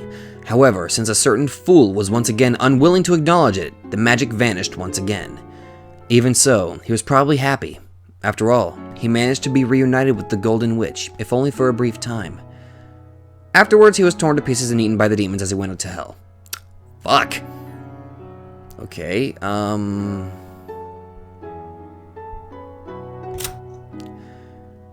In the Golden Land, she saw that her mother still truly loved her. At least for now, she is satisfied. In the Golden Land, she finally found a treasure more precious than gold. However, it only lasted for a brief time. Because of a certain fool, she was forced to once again lose what she had finally found. Afterwards, she was chewed into a pulp by the demons as she went to hell. Where's Battler? Battler isn't in here.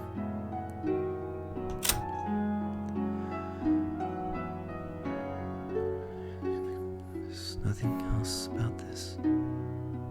Okay. Where's Battler, though? そなたにとっては全く大したことではないかもしれない。I'm gonna adjust this again. Something's not right here. Let's put up the voice volume to 80, see if that changes anything. しかしわらわにとってはそれだけ That's much 意 better. 味がある取引だということだ。What is she talking about? I don't know. I don't know. ただせっかくわらわは魔女なのだから魔女にしか叶えられない願いを求めるのが利口ではないかと思うぞ。せっかくの機会ではないか。この黄金のベアトリーチェから恩恵を得られるなど。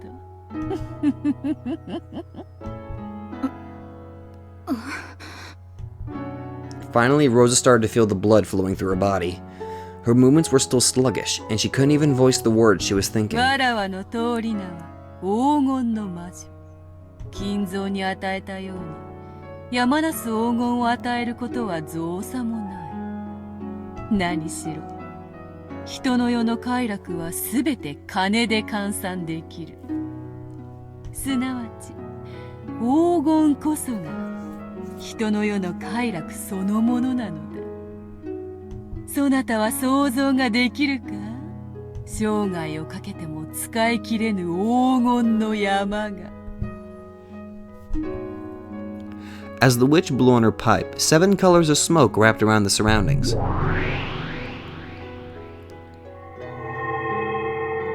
Holy shit! When she did, the inside of the parlor had suddenly become filled with stacks of gold ingots. It looked like a shining gold-colored wall.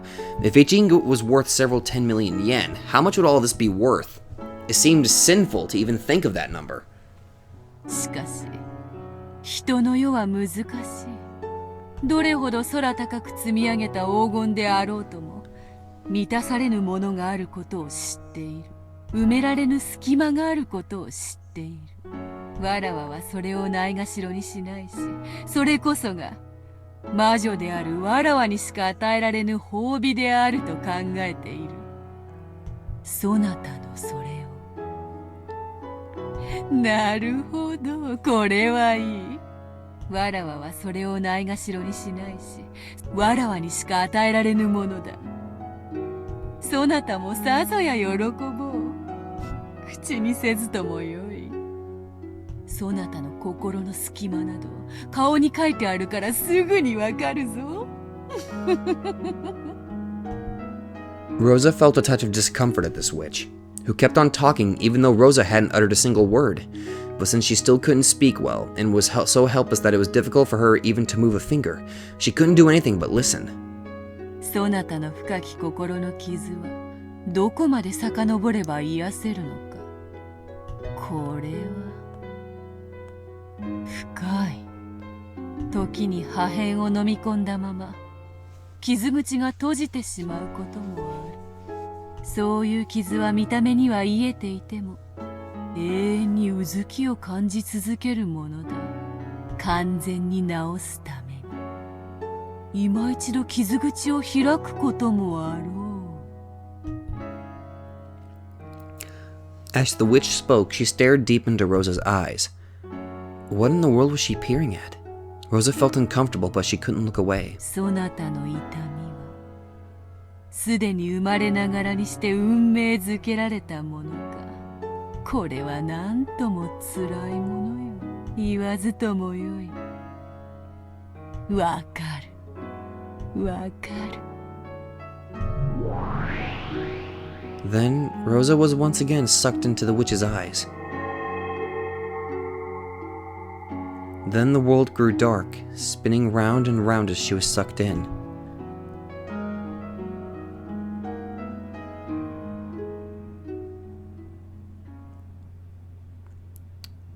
Rosa, Rosa, どうしてお前はそんなにバカなのか?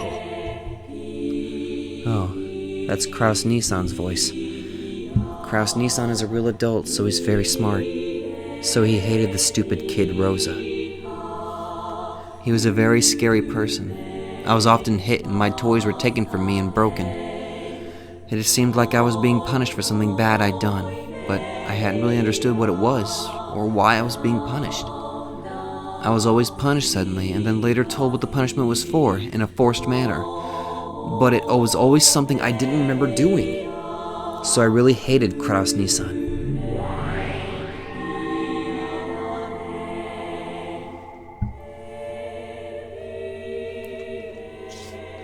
Rosa, Rosa. The venomous witch. どうしてお前はそんなにバカなのか。 Oh, that's Ava Nissan's voice.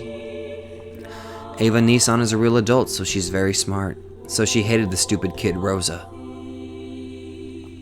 She was always a very sly person, and she often lied to me, tricked me, bullied me all the time. It has seemed like I was stupid, and she said it was only natural for stupid people to be swindled by those better than them. So I wanted to become a wise person like Ava Nissan and listen to what she said, but when I obeyed her, for some reason someone always got really mad at me. So I really hated Ava Nissan. Okay, so we're definitely getting into a look of her psyche right now. I'm kind of glad that we are, to be honest. どうしてお前はそんなにバカなのか? Oh, that's Rudolph Nissan's voice. Rudolph Nissan really knows how to get things done, so he hated the stupid kid Rosa. When Kraus Nissan was around, he was friendly with Kraus Nissan. When Ava Nissan was around, he was friendly with Ava Nissan. And when Kraus Nissan wasn't around, he was violent like Kraus Nissan. And when Nissan wasn't around, he played dirty like Ava Nissan. And even though he was also bullied most of the time, when Kraus Nissan and Ava Nissan weren't around, he gave me 2 people's worth of bullying. So I really hated Rudolph Nissan. Oh, but this is my memory from when I was a kid. A large amount of unreasonable things happened when I was a kid, and that couldn't be dragged out forever. With time, those memories were buried away and forgotten, and forgetting those bit by bit was supposed to be part of growing up and becoming an adult. So becoming an adult is the same thing as separating yourself from all of those memories. Therefore, no matter how much time passed, Rosa couldn't become an adult. Even though she had been blessed with a daughter called Maria and was called a mother, she didn't at all feel like she had become an adult. The witch pitied that, and she smiled, saying that she could heal that pain herself. どうやって癒すのか可能ではあるが簡単ではない。時間を巻き戻し、そなたに兄と姉がいなかった世界を与えることもできよう。しかしそれでは、そなたは兄と姉に苦しめられた記憶が残らず、ゆえにそれをもって褒美であると言われても納得はできまい。飢えは癒してこそ満たされる。飢えそのものをなかったことにしても誰も感謝しない。日々の飽食に感謝する若者がいないようね。わかるか？ I think she's telling me something really complicated. In short, even if she makes it so that I never had older siblings, the pain wouldn't be removed. Maybe that's what she's saying. Strictly speaking, it's different. Healing isn't the same thing as removing pain. It's the pleasure earned from withstanding pain. Therefore, removing the pain isn't healing. To know the joy of healing, you have to know the pain. となれば、そなたの痛みに報いる喜びがいる。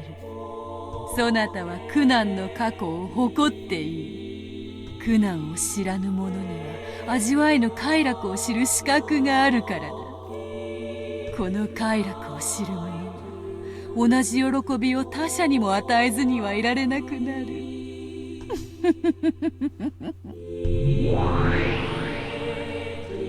When the witch snapped her fingers, even though the room was still filled with a mountain of gold and had already lost all semblance of reality, a fabulous tablecloth appeared on top of the table, and wonderful cooking was laid out, almost as though it was the opening of a banquet in a castle from some fairy tale. For an instant, Rosa felt a pleasurable surprise at how fabulous it was, but at the same time, she felt a bit of an anticlimax. Because she thought that being bullied by her siblings wouldn't be wiped away by just one meal, no matter how delicious. 食は人の快楽の多くを占める。生涯生き続ける限り豚のように食い続けなくてはならぬ。一食で足りなければいくらでも。その心の痛みが癒えるまで美食の宴を続けようではないか。始めろ、カグド。Oh, okay. As the witch clapped twice, there were suddenly 2 go-ahead servants there, and they began to prepare the meal. From the beautiful food dishes adorning the table, they efficiently took some food and began to pile it up on Rosa's plate. It really did look delicious, but Rosa's body still felt as heavy as lead, and there was no way she could eat. Maybe they also understood that. The go-ahead servants tied a napkin around Rosa's collar, and gallantly brought a glass of before-dinner alcohol to her mouth, tilting it for her. She remembered an old servant who had once carried rice porridge to her mouth when she was laid up with a high fever. She couldn't drink it well and it dripped down from her mouth, but she felt the fragrant sweetness spread throughout her mouth. ドイツ産の寄付ワインにあやかった甘きアペリティフよ。白ワインを赤きゴールデンドロップで染めたワインカクテルだ。名付けるならばブラッディ・クラウスか。そなたの兄を圧搾機にかけて絞り出した血のゴールデンドロップだけで染めてある。Oh. Ew. Rosa coughed violently, and the bright red that stained her face made it look as though she had coughed up そな blood. たは紅茶に詳しかろうから意味がわかろう。ゴールデンドロップとは最後の一滴のことだ。紅茶で最も貴重な一滴と言われている。そして血のゴールデンドロップも同じ。人間から絞り出せる血液の貴重なる最後の一滴。あれにて絞る。As the witch snapped her fingers, a bright red veil that had been set up before something large was removed. The solemn and massive machine there was just like a coffin for a large-sized person with many large bulb-like things stuck to it, and it looked like a sinister torture device. Oh God. By its unnerving shape, she could tell that with a human strength it could tighten and compress something, and it seemed that there were still some squeezed dregs remaining because of the bright red remains that stained it. しかしゴールデンドロップは一度に一滴しか取れぬ。どんな人間からも一滴以上は取れぬというわけだ。しかしわらわは魔女。人を蘇らせることもまたたやすい。Oh God. When the witch snapped her fingers, suddenly the human compressor began to shake. No, she could also hear a groan. It looked almost as though someone had been sleeping in that man-sized coffin, had woken up and was now struggling to get out. But that was wrong. What was inside had definitely been squeezed dregs. Using her magic, the witch had once again revived the squeezed dregs to how they had been before they were squeezed. 3 go-ahead servants with muscular physiques approached the compressor and forcefully started tightening the large bulb. As they did, an unearthly moan came from inside the coffin. Rosa thought she knew the owner of that voice.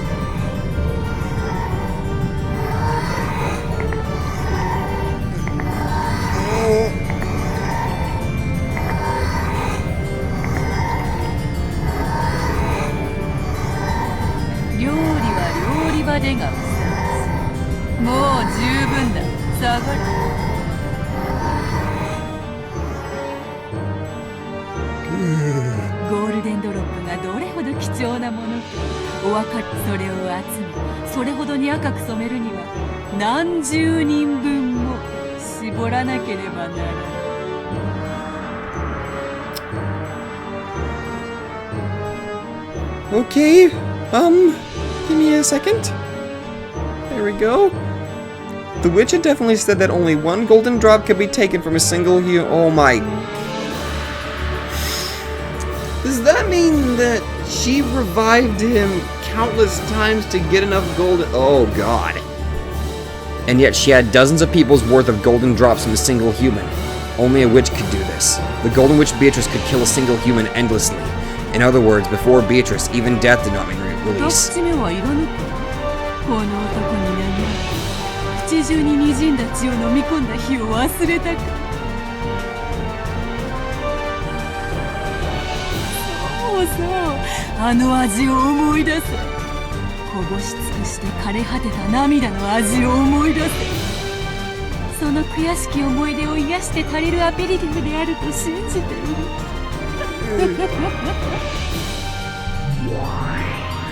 Once again, the goat's head servants tilted a deep red glass against her mouth.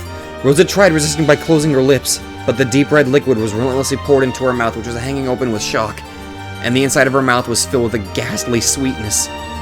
It was definitely a fragrant sweetness, the living blood of her brother, who had given her such hateful thoughts and made her soak her pillow so many times had been collecting from his death repeated dozens of times. It wasn't as though the crimson-stained wine wasn't sweet, but Rosa tried to spit it out. Because of that, the deep red wine that spilled out of Rosa's mouth looked just like a bloodstain.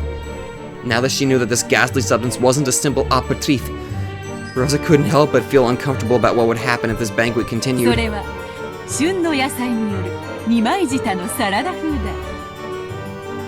Oh god, is it Ava's tongue?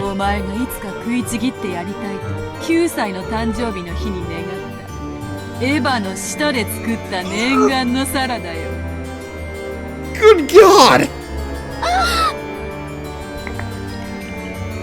When Rosa heard the true nature of the pink-colored meat piled up on the salad, she had the sudden impulse to vomit her guts out. I'm about to vomit my own out! Furthermore, the goat servant stuck a fork in it and carried it to Rosa's mouth.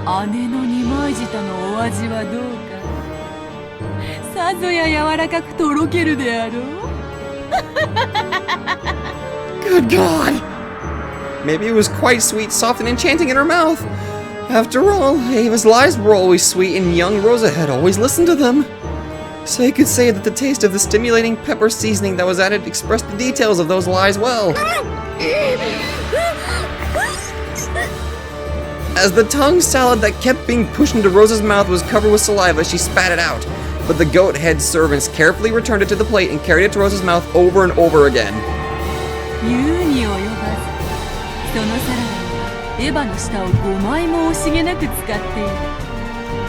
I should probably put a freaking warning before the tea party starts. If you've got a sick stomach, don't worry, don't listen to this.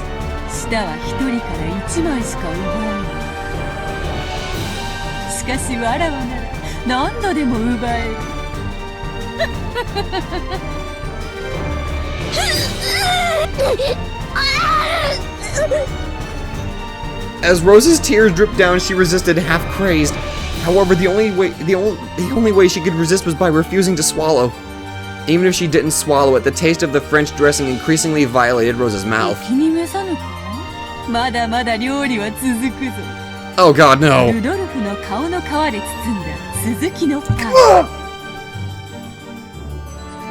Oh god.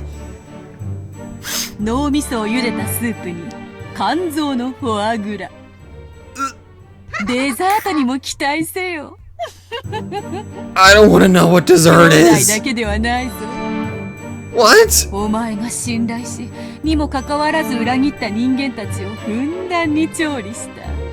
Oh この宴 god. をそなたの心が満足するまで永遠に続けようではないか。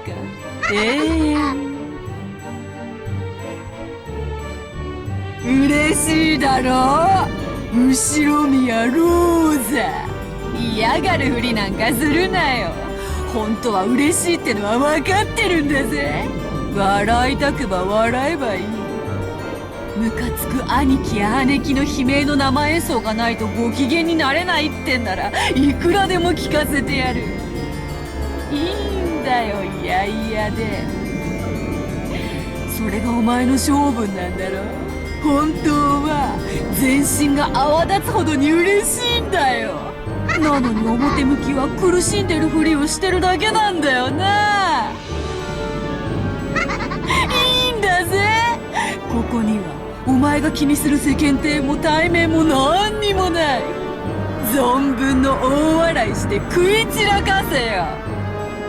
最高の宴だろ、後ろ見やろうぜ。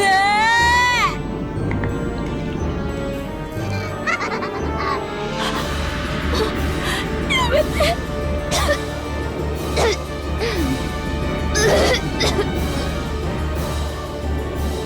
すまぬすまぬ。デザートを驚かそうと思って内緒にしていたが、やはり Oh 私 god. と明かせばフルコースを食べ遂げようという励みにもなるだろう。デザート、お前が愛しているふりをし続けなければならないマナ娘。 What did you do to her? マリアとリンゴのオーブン焼きだよ。うまそうだろ。 No! こいつを食べればお前は全てから解放される。自由だよ、自由。やっとローザという一人の人間として自由を得るんだよ。嬉しいだろ。嬉しいはずさ。もう誰が垂れてるぜ。鏡を見てみろよ。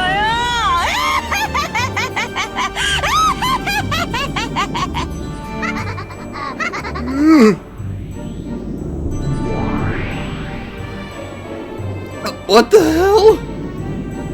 Suddenly, a muscular goat cook was holding Maria under his arm, and Maria gazed at Rosa with a face that was only slightly sad. マリアのこと邪魔だった？邪魔じゃない。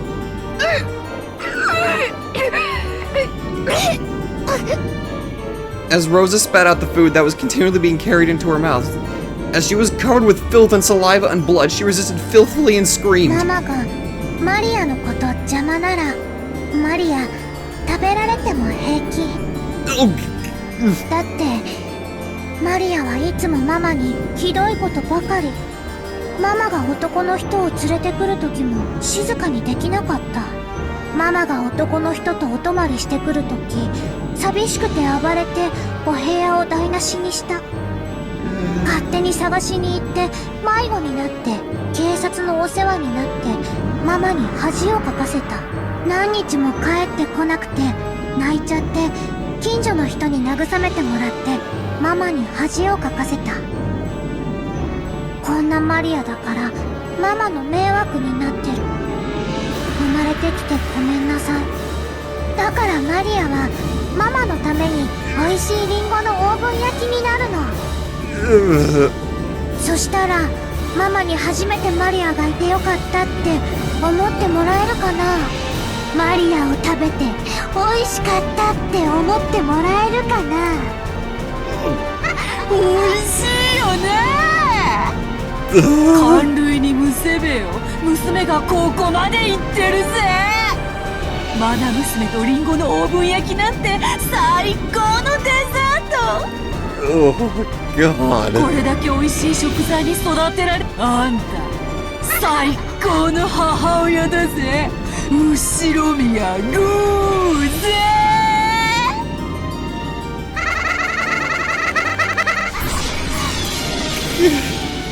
ママ、今までありがとう。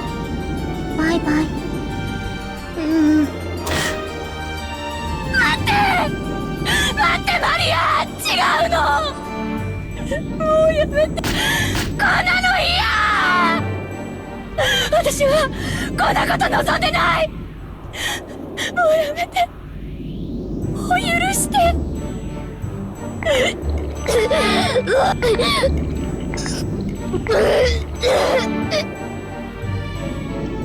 我がもてなしに満足してもらえたか。ならばそなたには認めてもらおう。わらわが魔女であることを宣言せよ。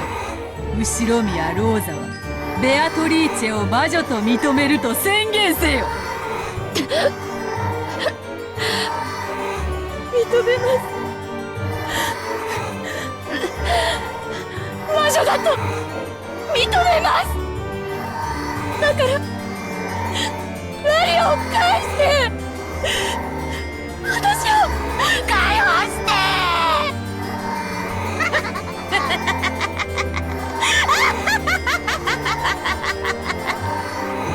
ついに認めさせたぞ。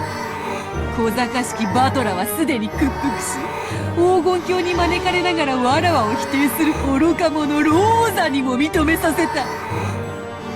完璧だ。It's perfect。成し遂げたぞ、完璧な勝利を。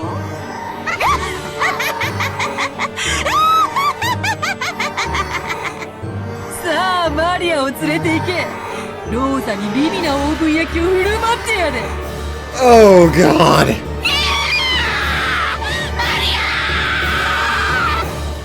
うまそうだな。俺にはてめえの牛乳をスライスしてサンドイッチを作ってくれ。 What? What? その声は。 What the hell? An arm grabbed the back of the witch's head and smashed her face into the table? As it did, the witch broke to pieces, turned into a group of gold butterflies, and reformed into her body a short distance away. What? バトラー、家具となって魂まで屈服していたはず。そのつもりだったんだがな。てめえの趣味の悪いレシピに耳を貸してるうちに腹が減ってきちまってよ。魔女の丸焼きが食いたくなってきちまったのさ。Oh, hell yeah! それからマリア、自分を食べてなんてセリフは10年早いぜ。ただし10年経ったら必ず俺に言えよ。約束だぞ。Really? 約束する。 No!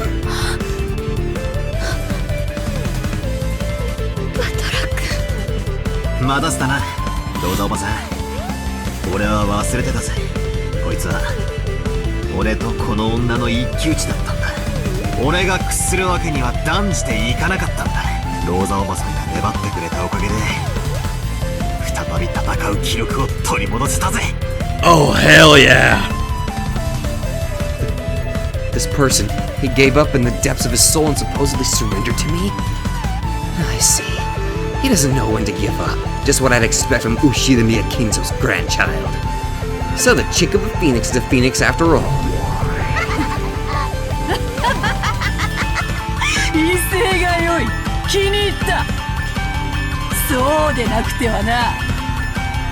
わらわの期待する後宮バトラとはわらわを否定してみろ。そしてそれをわらわは完膚なきまでに叩き潰す。何度でも屈服させてやろうぞ。一度何度でも屈服させてやろうぞ。一度靴を舐めたそなたに何度でも敗北の味を教え込んでやる。上等だぜ、この後宮バトラ。泥をすすってでも立ち上がる男だってことを教えてやれ。俺は喧嘩で無敵だった試しはね。何度か負けてる。だがな、必ず泥を吸って立ち上がる。そして必ず蹴りをつける。男の喧嘩はな、負けを認めない限りどれだけ叩きのめされようと負けじゃねえんだよ。一本取られただけで俺が参ると思うなよ。楽しませてやるぜ、ベアトリーチャ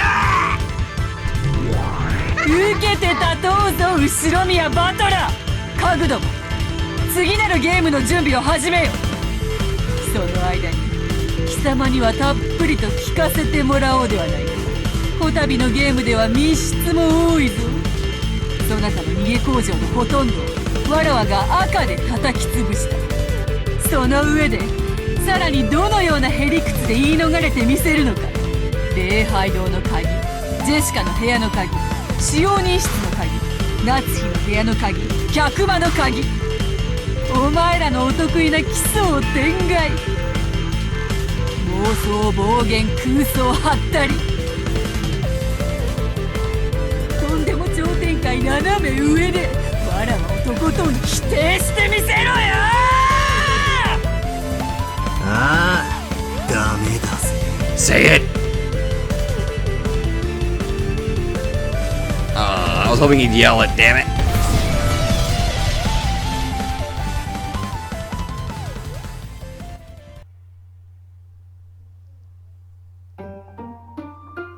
Oh my god! Ugh. Okay, I'm obviously going to put a gigantic, big fucking warning that the neck of that part, if people have a squeamish stomach, it's better that they don't kind of, you know, just kind of ignore that. Or just, you know, I'll just put up a little warning that says, yeah, if you have a weak stomach, yeah, shit's gonna get really... Ugh. Holy crap! Oh my god, the fact that Balor actually stood back up again. Ugh, that was so cool! Okay. Thoughts here. So what does this mean for episode 3? Now, because somehow Rosa is suddenly involved, will the tea parties involve Rosa and Balor versus Beatrice this time? Like, I mean, obviously I'm not going to be able to do anything until I complete Higurashi Himatsubashi, but... Oh, I can't wait for episode 3, oh my god, this visual novel is so good! I keep saying this, but... where have visual novels been all my life? I am a terrible person that I have never... Oh my god. That was good! That was really good! Now I really can't wait to start episode 3, but I have to do Higurashi. Okay, obviously I can't wait for episode 3. I cannot wait. And the fact that there's 8 episodes of this, holy crap, I can't wait. I wonder how the third game is going to play out. I mean, I don't know. Would it be considered the third game or would it be considered the second game?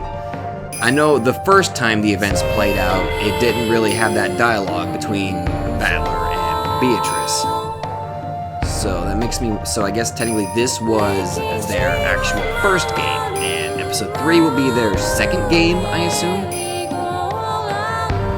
Oh, good lord. My heart is like really racing right now. I mean, first it was my stomach churning because like, okay, I'm possibly going to vomit. And then Balor just showed up and just reading that line, smash the witch's face. Oh my god, that was so good. That was so awesome. Okay, I need to sound professional. I'm freaking fanboying it. Or actually, no, I'd say fanboying is not even close. I was freaking fangirling. Yeah. Okay, this is the end of the credits, I believe, yeah? Yeah, this will be the end of the credits, okay. See what's next. Show me more. Welcome to Rokenjima, When They Cry 3. I really need a drink.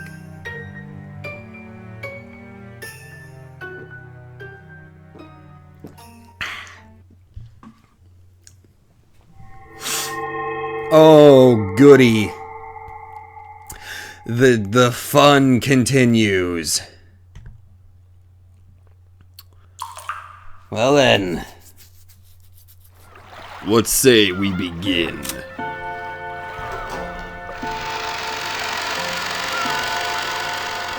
Time for the witches' tea party.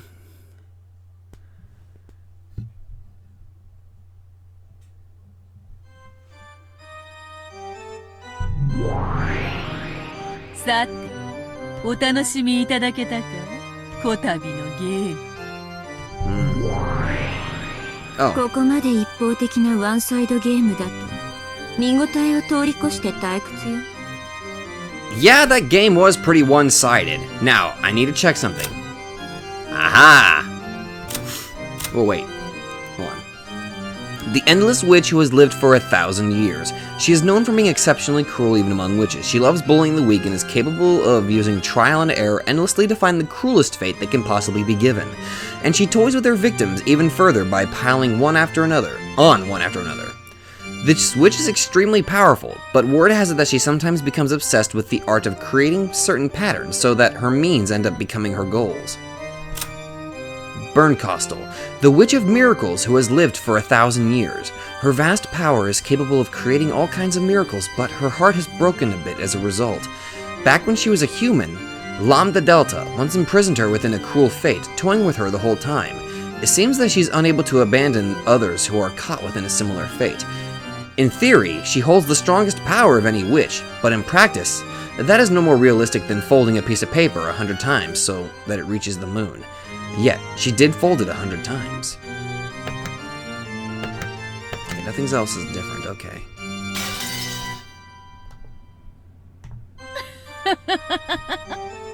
これは退屈を愛さないベルンカステル教にふさわしい迫力ある展開だったと自負していただけに、これは手厳しい。迫力についてはまあ認めるわ。ただフェアなゲームとしてはひどいものね。もう少し対等な条件でないと。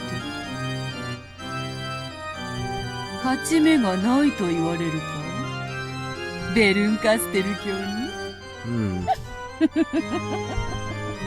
どういう意味かしら、ベアト。ごまかさなくてもよい。すでに知っておる。そなたが傍観者でないことを。That you aren't a bystander. 隠し通せているつもりか。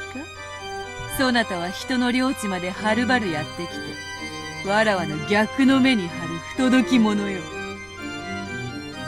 What? わらわのゲームを傍観するつもりでいて、わらわの敗北に厚く張っておるのだろうが、図星であろう。だったら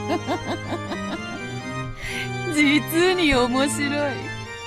あのラムダデルタ教を退けた最強の魔女ベルンカステル教と戦える機会を賜れるとは本当に。ええ。 Sorry, I didn't mean to skip that for a second. I was just sorry. 私も愉快よ。そこまで自信満々のあなたがボロボロに負けるところが見たくてはるばるやってきたんだもの。なんと素直なお人なのか。それにしてもわらわと大ベルンカステル教との対決をただの一人の感染者もなくというのはいくらなんでももったいないというもの。呼んだのね。 Called her? あの子。 That child? Who? Who? Whoa! Oh, you're new! Who the? 調子はどうかしら、エンジ。Lambda Delta? You're different. 見つけたわよ。ようやく見つけたわ、ベルンカステル。ごきげんよ、ラムダ。あなたも暇ね。退屈を愛さない同士、再び巡り合うのは運命かしら。バカな子ね。私に勝てたのはちょっとした運と相性の問題だとどうして気づかなかったのかしら。それで天狗になってよりにもよってベアトリーチェに喧嘩を売るとは身の程知らずもいいとこね。ベアトリーチェは強いわよ。私より残酷だしね。ほんのちょびっと。あとそれと人のことを勝手にラムだって略さないで。ベアトもバカね。この子はあんたのゲームであってもしっちゃかめっちゃかにするわよ。ラムダデルタ教には決してギャラリーとしてだけお呼びしたのではない。そなたがわらわと逆の目に張っているとお伝えしたら、今日はそなたの逆の目に張ると仰せになられた。あんたまだ根に持ってるのね。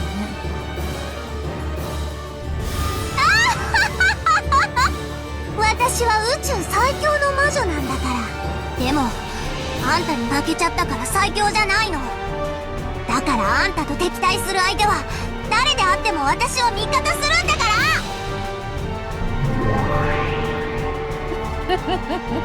ら。というわけだ。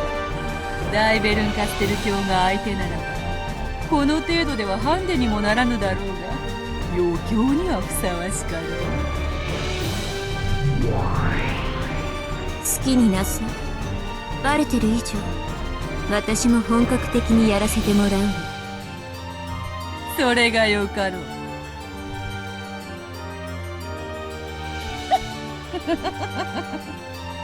ラムダデルタ教、この度の貴重な縁を楽しもうではないか。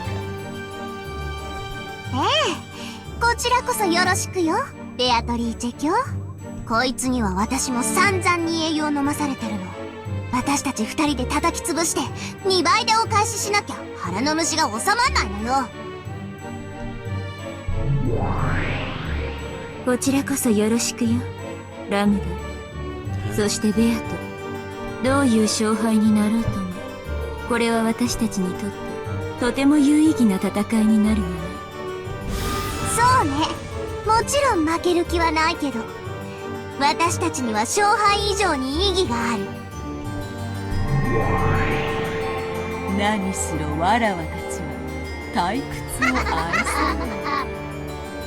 The three witches giggled, cackled, and guffawed. その通りよ。感謝するわ、ベアト。やっと退屈から逃れられそうだわ。せいぜい私を楽しませなさい。 Together with Lambda Delta. そうさせてもらうぞ。そうと決まればベアト、早速作戦会議をするわよ。その子の弱点は知り尽くしてる。それを全て伝授してあげるわ。にもかかわらずラムダデルタ教はお破れになられたと。もう教えてあげない、教えてあげない。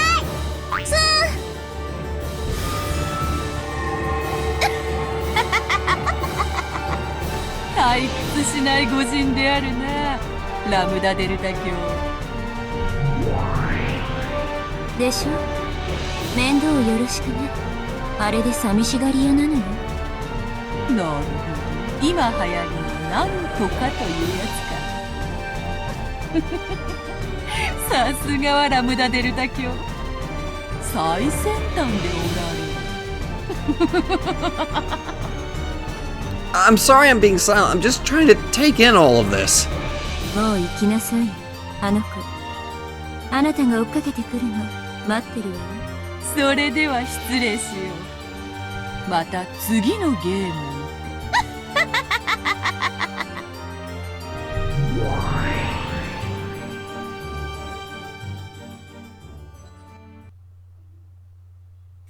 ごめんなさいね。厄介なのが来たけど気にしないで。それよりひどいことになったわね。I'm guessing you're talking to me now? 私もラムダとのゲームでだいぶ悲惨な末路というのを経験してきたつもりでいるけど、今回のは群を抜いてひどいわ。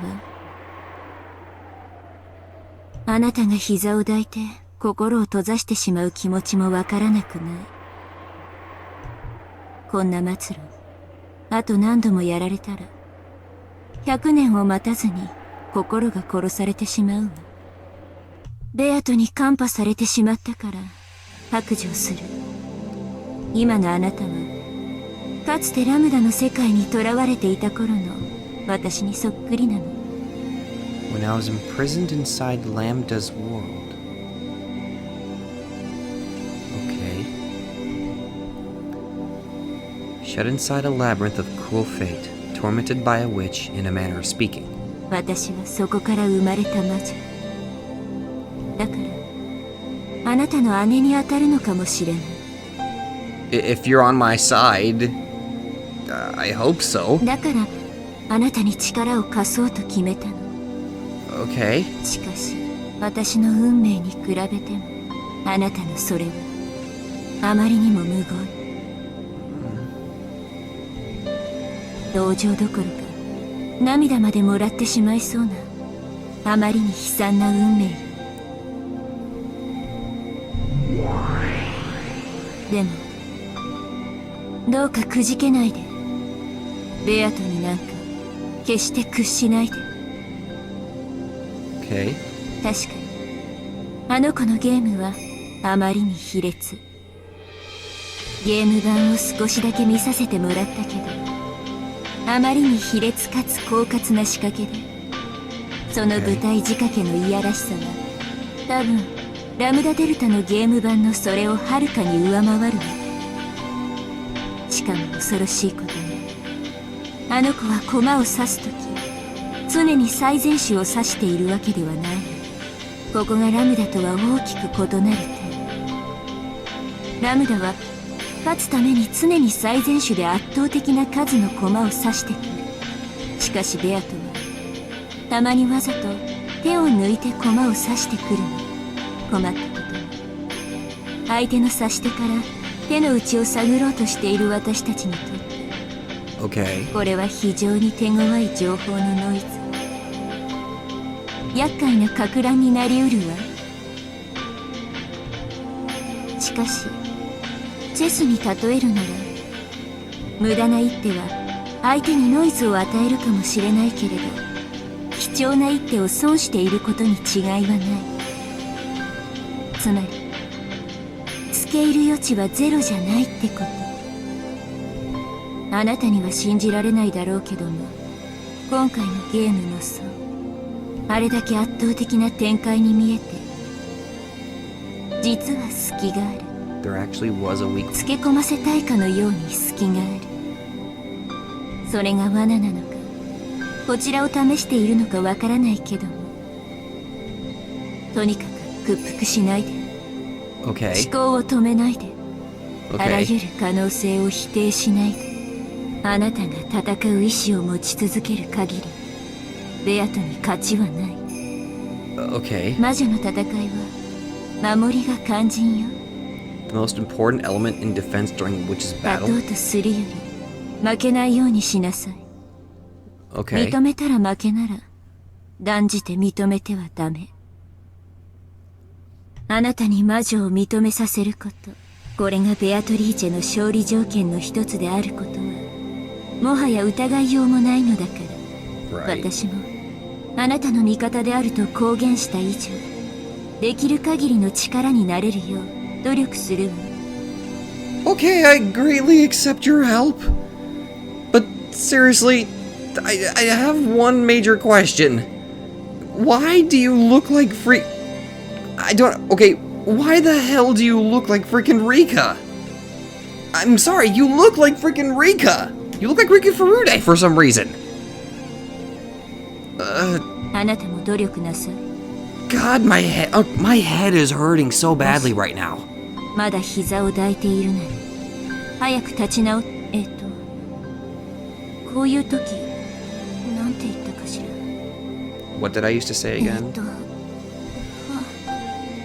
ファイトおーみぱー What?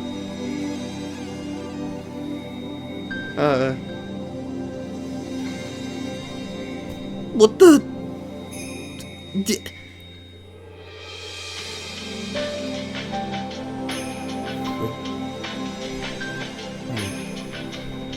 Hold on a second. Hold on a second. Doesn't say her first name is Frederica. You're...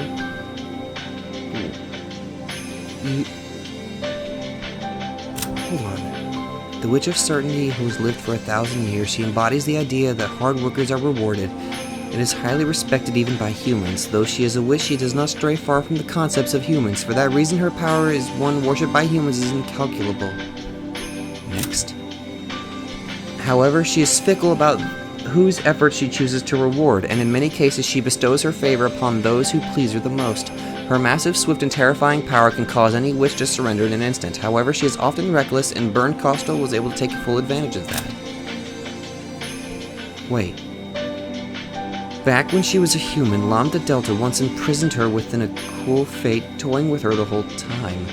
It seems that she's unable to abandon others who are caught within a similar... Rika?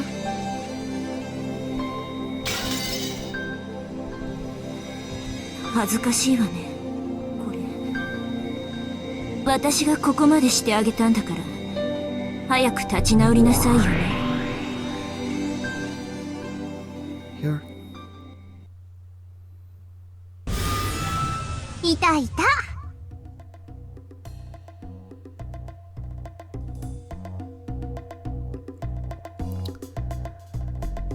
Hey! Hello there, Lambda Delta. ベルンはいじけてどっか行っちゃったかしら。I'm not gonna tell you. 本当にざまあないったらありゃしない。それにしても相変わらずベルンが選ぶ駒はしょぼいわね。チェスだってそうでしょ。駒が全部ポーンだったら勝ち目ゼロでしょ。駒が全部ルークやビショップだったら絶対負けやしないわ。まあ前回は私がついつい哀れになって好きな場所から駒を進めていいわよって言ったら、ベルンのやつお情けの空気も読めずに手持ちのポーンを全部入場させた状態から始めて。何よあれ、あんなの負けでもなんでもないんだから。ああ、思い出しただけでもムカムカするわ。そんなわけでこの私はベルンがギャフンとする顔を見ないと腹の虫。そんなわけなんでベルンの駒のあんたがそんなざまなんで私は最高にいい気分なわけ。しかもあの子はあれでいて本当に負けず嫌いだから、きっと今頃悔しくって歯ぎしりをして涙をポロポロ流してるわよ。本当にざまあないわよ。ほらあんたも一緒に笑いなさいよ。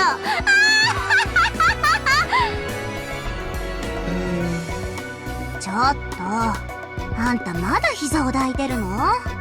ベアトにちょっと本気出されたくらいでもうそのざまなの？情けないったらありゃしない。あんまり情けないからちょっとだけ力を貸してあげるわ。この宇宙最強で絶対の魔女である大ラムダデルタ卿があんたの絶望的な勝率をほんのちょっぴりだけ絶対に近づけてやるわ。感謝なさい。ベアトリーチャーね、確かに残酷で強力な魔女かもしれないけれど、なぜか甘いからよ。あの子はあと数手でチェックメイトできる局面を作りつつ、くだらない駒を取ったり余計な駒を置いてより一方的な盤面にしてみた。早い話が勝ちが見えると遊び出す悪い癖があるってわけ。あんたやベルンにとって辛い様々な攻め手のほぼ全てが私から見ればやりすぎの無駄もいいところ。つまりそれこそ好きでありチャンスでもあるってわけね。恐れるに値する相手じゃないでしょ。手段と目的を時に履き違える。そして悪い遊びが過ぎる。その結果自ら弱点を作り晒してさえいる。私のような最強の魔女から見ればなんでこんな余裕ぶったことをするのか理解できない。自ら勝率を下げてるなんてね。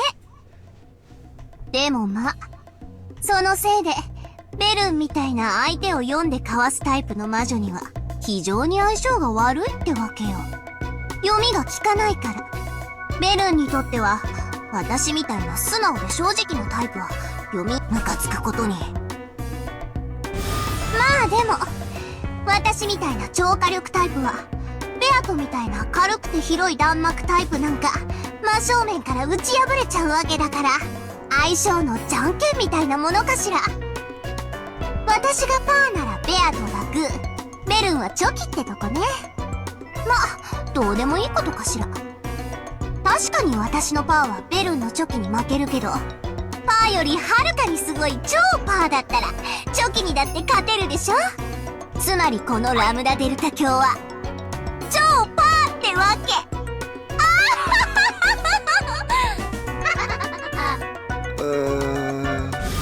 少しは血色が戻ってきたみたいね。ベアトのやつ、ローザとかいう駒をいじめて遊んでるわ。一見すると本当に趣味の悪いやつだと思うでしょ。違うのよ。あんたが立ち直って戻ってくるのを期待して時間を潰して待ってるだけなのよ。わざと憎まれるようなことをしてあんたの義憤を引き出そうという手ね。ああ、やだやだ、そういう子って。じゃあ私は戻るわね。あ、私があんたにちょびっとだけ力を貸したのは別にあんたを助けたくて力を貸したわけじゃないんだからね。この宇宙最強の魔女の私はベルンに負けて最強の座を奪われちゃったの。それで私はベルンからその座を取り戻さなくちゃならないわけだけど、もしここでベルンがベアトに負けちゃったら最強の座が今度はベアトに移っちゃうじゃない。まあ別に私はベアトから奪い返す方が楽だからいいわけだけど、そう、ベルンは私が打ち負かす。そして最強の座も私が取り返すの。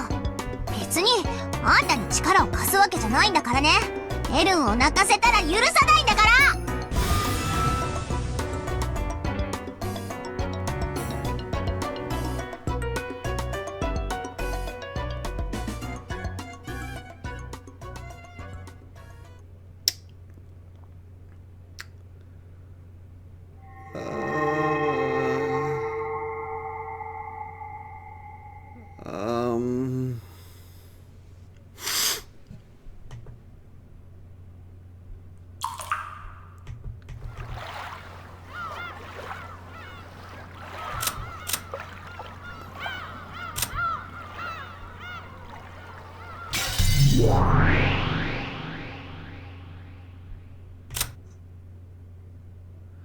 Holy shit, there is so much for me to look at! Okay!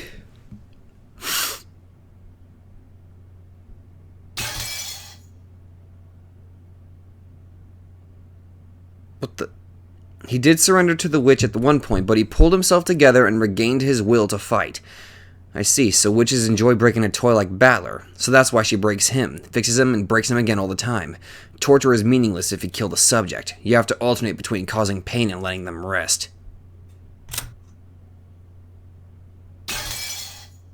Okay. Let's see what happens when I do this. Oh. Never mind. Oh! Okay. It is utterly useless to try and kill me, foolish human. Even if you fire bullets at me, they will merely bounce back as though by mirror and strike you down. However, there is one single way to kill me. You grasp this method in the palm of your hand. Still, I doubt a mediocre fool like you could ever do it. Oh, I won't let me... Okay. Okay. Oh, okay. Okay. Let's just... Looks like everything's been the same. This witch is extremely powerful, but it has sometimes becomes... Yeah. Okay. The Seven Sisters of Okay. Oh, they're all just basically the same body type. They just have different hairstyles. Okay. The Seven Sisters of Purgatory, advanced level furniture created by Beatrice. Satan takes on the role of constantly angry class president, constantly angry class president among the sisters. She is known for giving out rapid-fire scoldings, which makes the other sisters scared of her. Because of this, no one is willing to talk back to her, which means she is surprisingly lonely. She'll sometimes intentionally try to do things that should anger the other sisters, but they never scold her back, which leaves her even more lonely. Beelzebub is the gourmet of the sisters, and is known for being a big and picky eater. Her personality is similar to Mamon's, and the two sisters often fight over the same thing. She's always talking about food, which makes her a calming influence among the sisters. However, she also has that disturbing desire to kidnap pretty boys and store them in the food cellar. That's disturbing, as all hell. Okay, I don't think I've ever seen this one yet. Leviathan often speaks to Lucifer on behalf of the younger sisters. At her best, she has a brutal, deeply envious nature and is adept at spotting people's weaknesses. However, she is usually nothing more than a selfish crybaby. For some reason, she's not a very quick thinker, and she often comes in last among the sisters, ends up with the short end of the stick, and cries. Lucifer is the oldest of the sisters, and therefore their leader. Because of this, she claims to be the strongest of the sisters, but she's secretly aware that she's actually the least talented. However, she has always acted arrogantly in an attempt to hide this fact from the others. Her great fear is that her sisters would sneer at her if they ever found out. Okay. Mammon is quick to grab whatever she wants without any concern for her sisters. Her motto is monopolize through greed. Therefore, she is usually the main cause of any arguments between the sisters. However, among the sisters, she is the most honest about her own feelings, and the one most likely to try and please the opposite sex. She is greedy, but a hard worker, and will stop at nothing to capture her target's affections for all eternity. Satan takes on... Oh yeah, we've already read that one. Okay, I guess... Oh, here's a new one. Belphegor is well trusted and known for being a reticent, serious, and responsible piece of furniture. However, this is all because of her demonic desire to turn her masters into useless, lazy pigs. In this sense, she might be the most demon-like of all her sisters. She is serious to a fault, and not at all comfortable with being the one treated kindly instead of the other way around. As the youngest of the sisters, Asmodeus is always doted upon. This might be why she alone is kept out of the way whenever an even slightly lewd topic comes up. She's always looking for a boyfriend in the hopes that her sisters will finally accept her as an adult. However, she keeps aiming too high and wilts away each day, dreaming of the prince who will never come. I think we've already gone through all of them. Yeah, we've effectively gone through all the sisters. Huh. Yeah, remember that.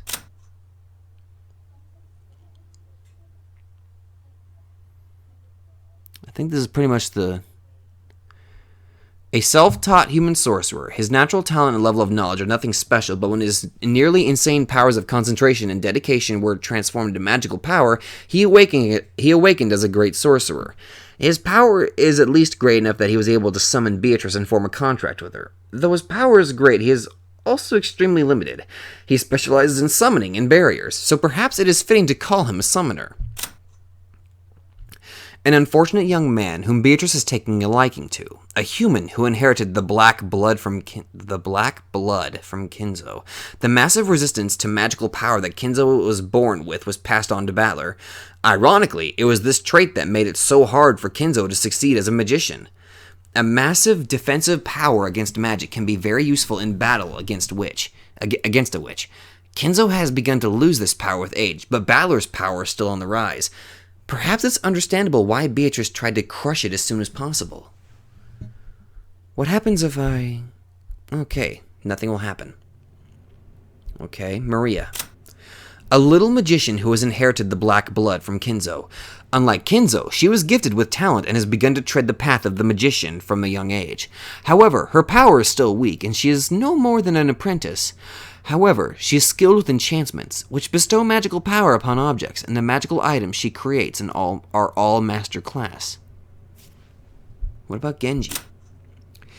Kinzo's earliest furniture, which he created to serve him and him alone with complete loyalty.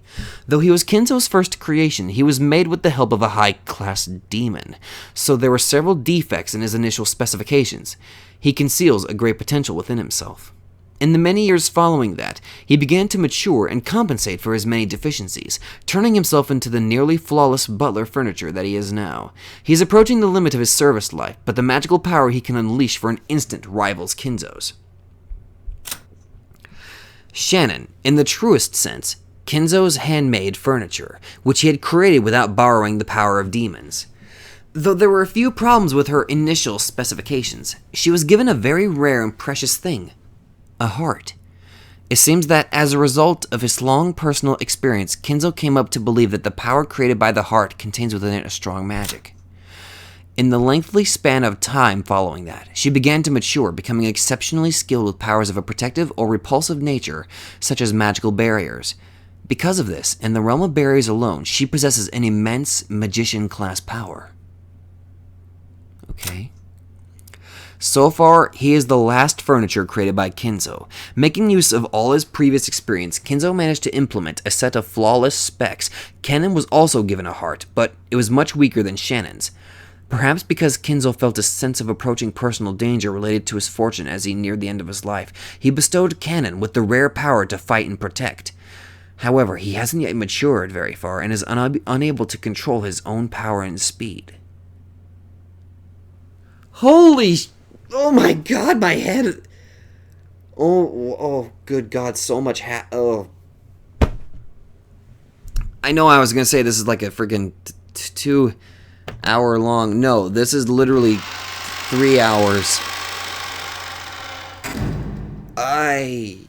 Oh, my head.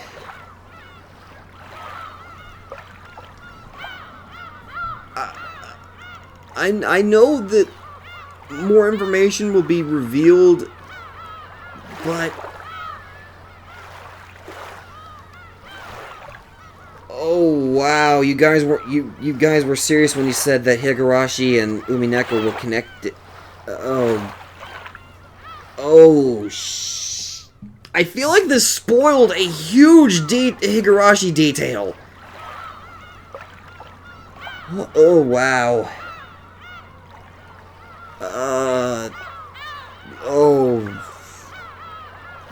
I think I made a mistake. I think I went too far with this. Oh, but I'm still so confused.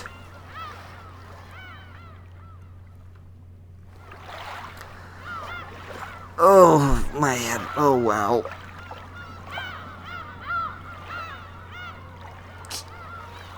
I'm going to just go relax and play Pokemon for a while. Thank you guys so much for joining me.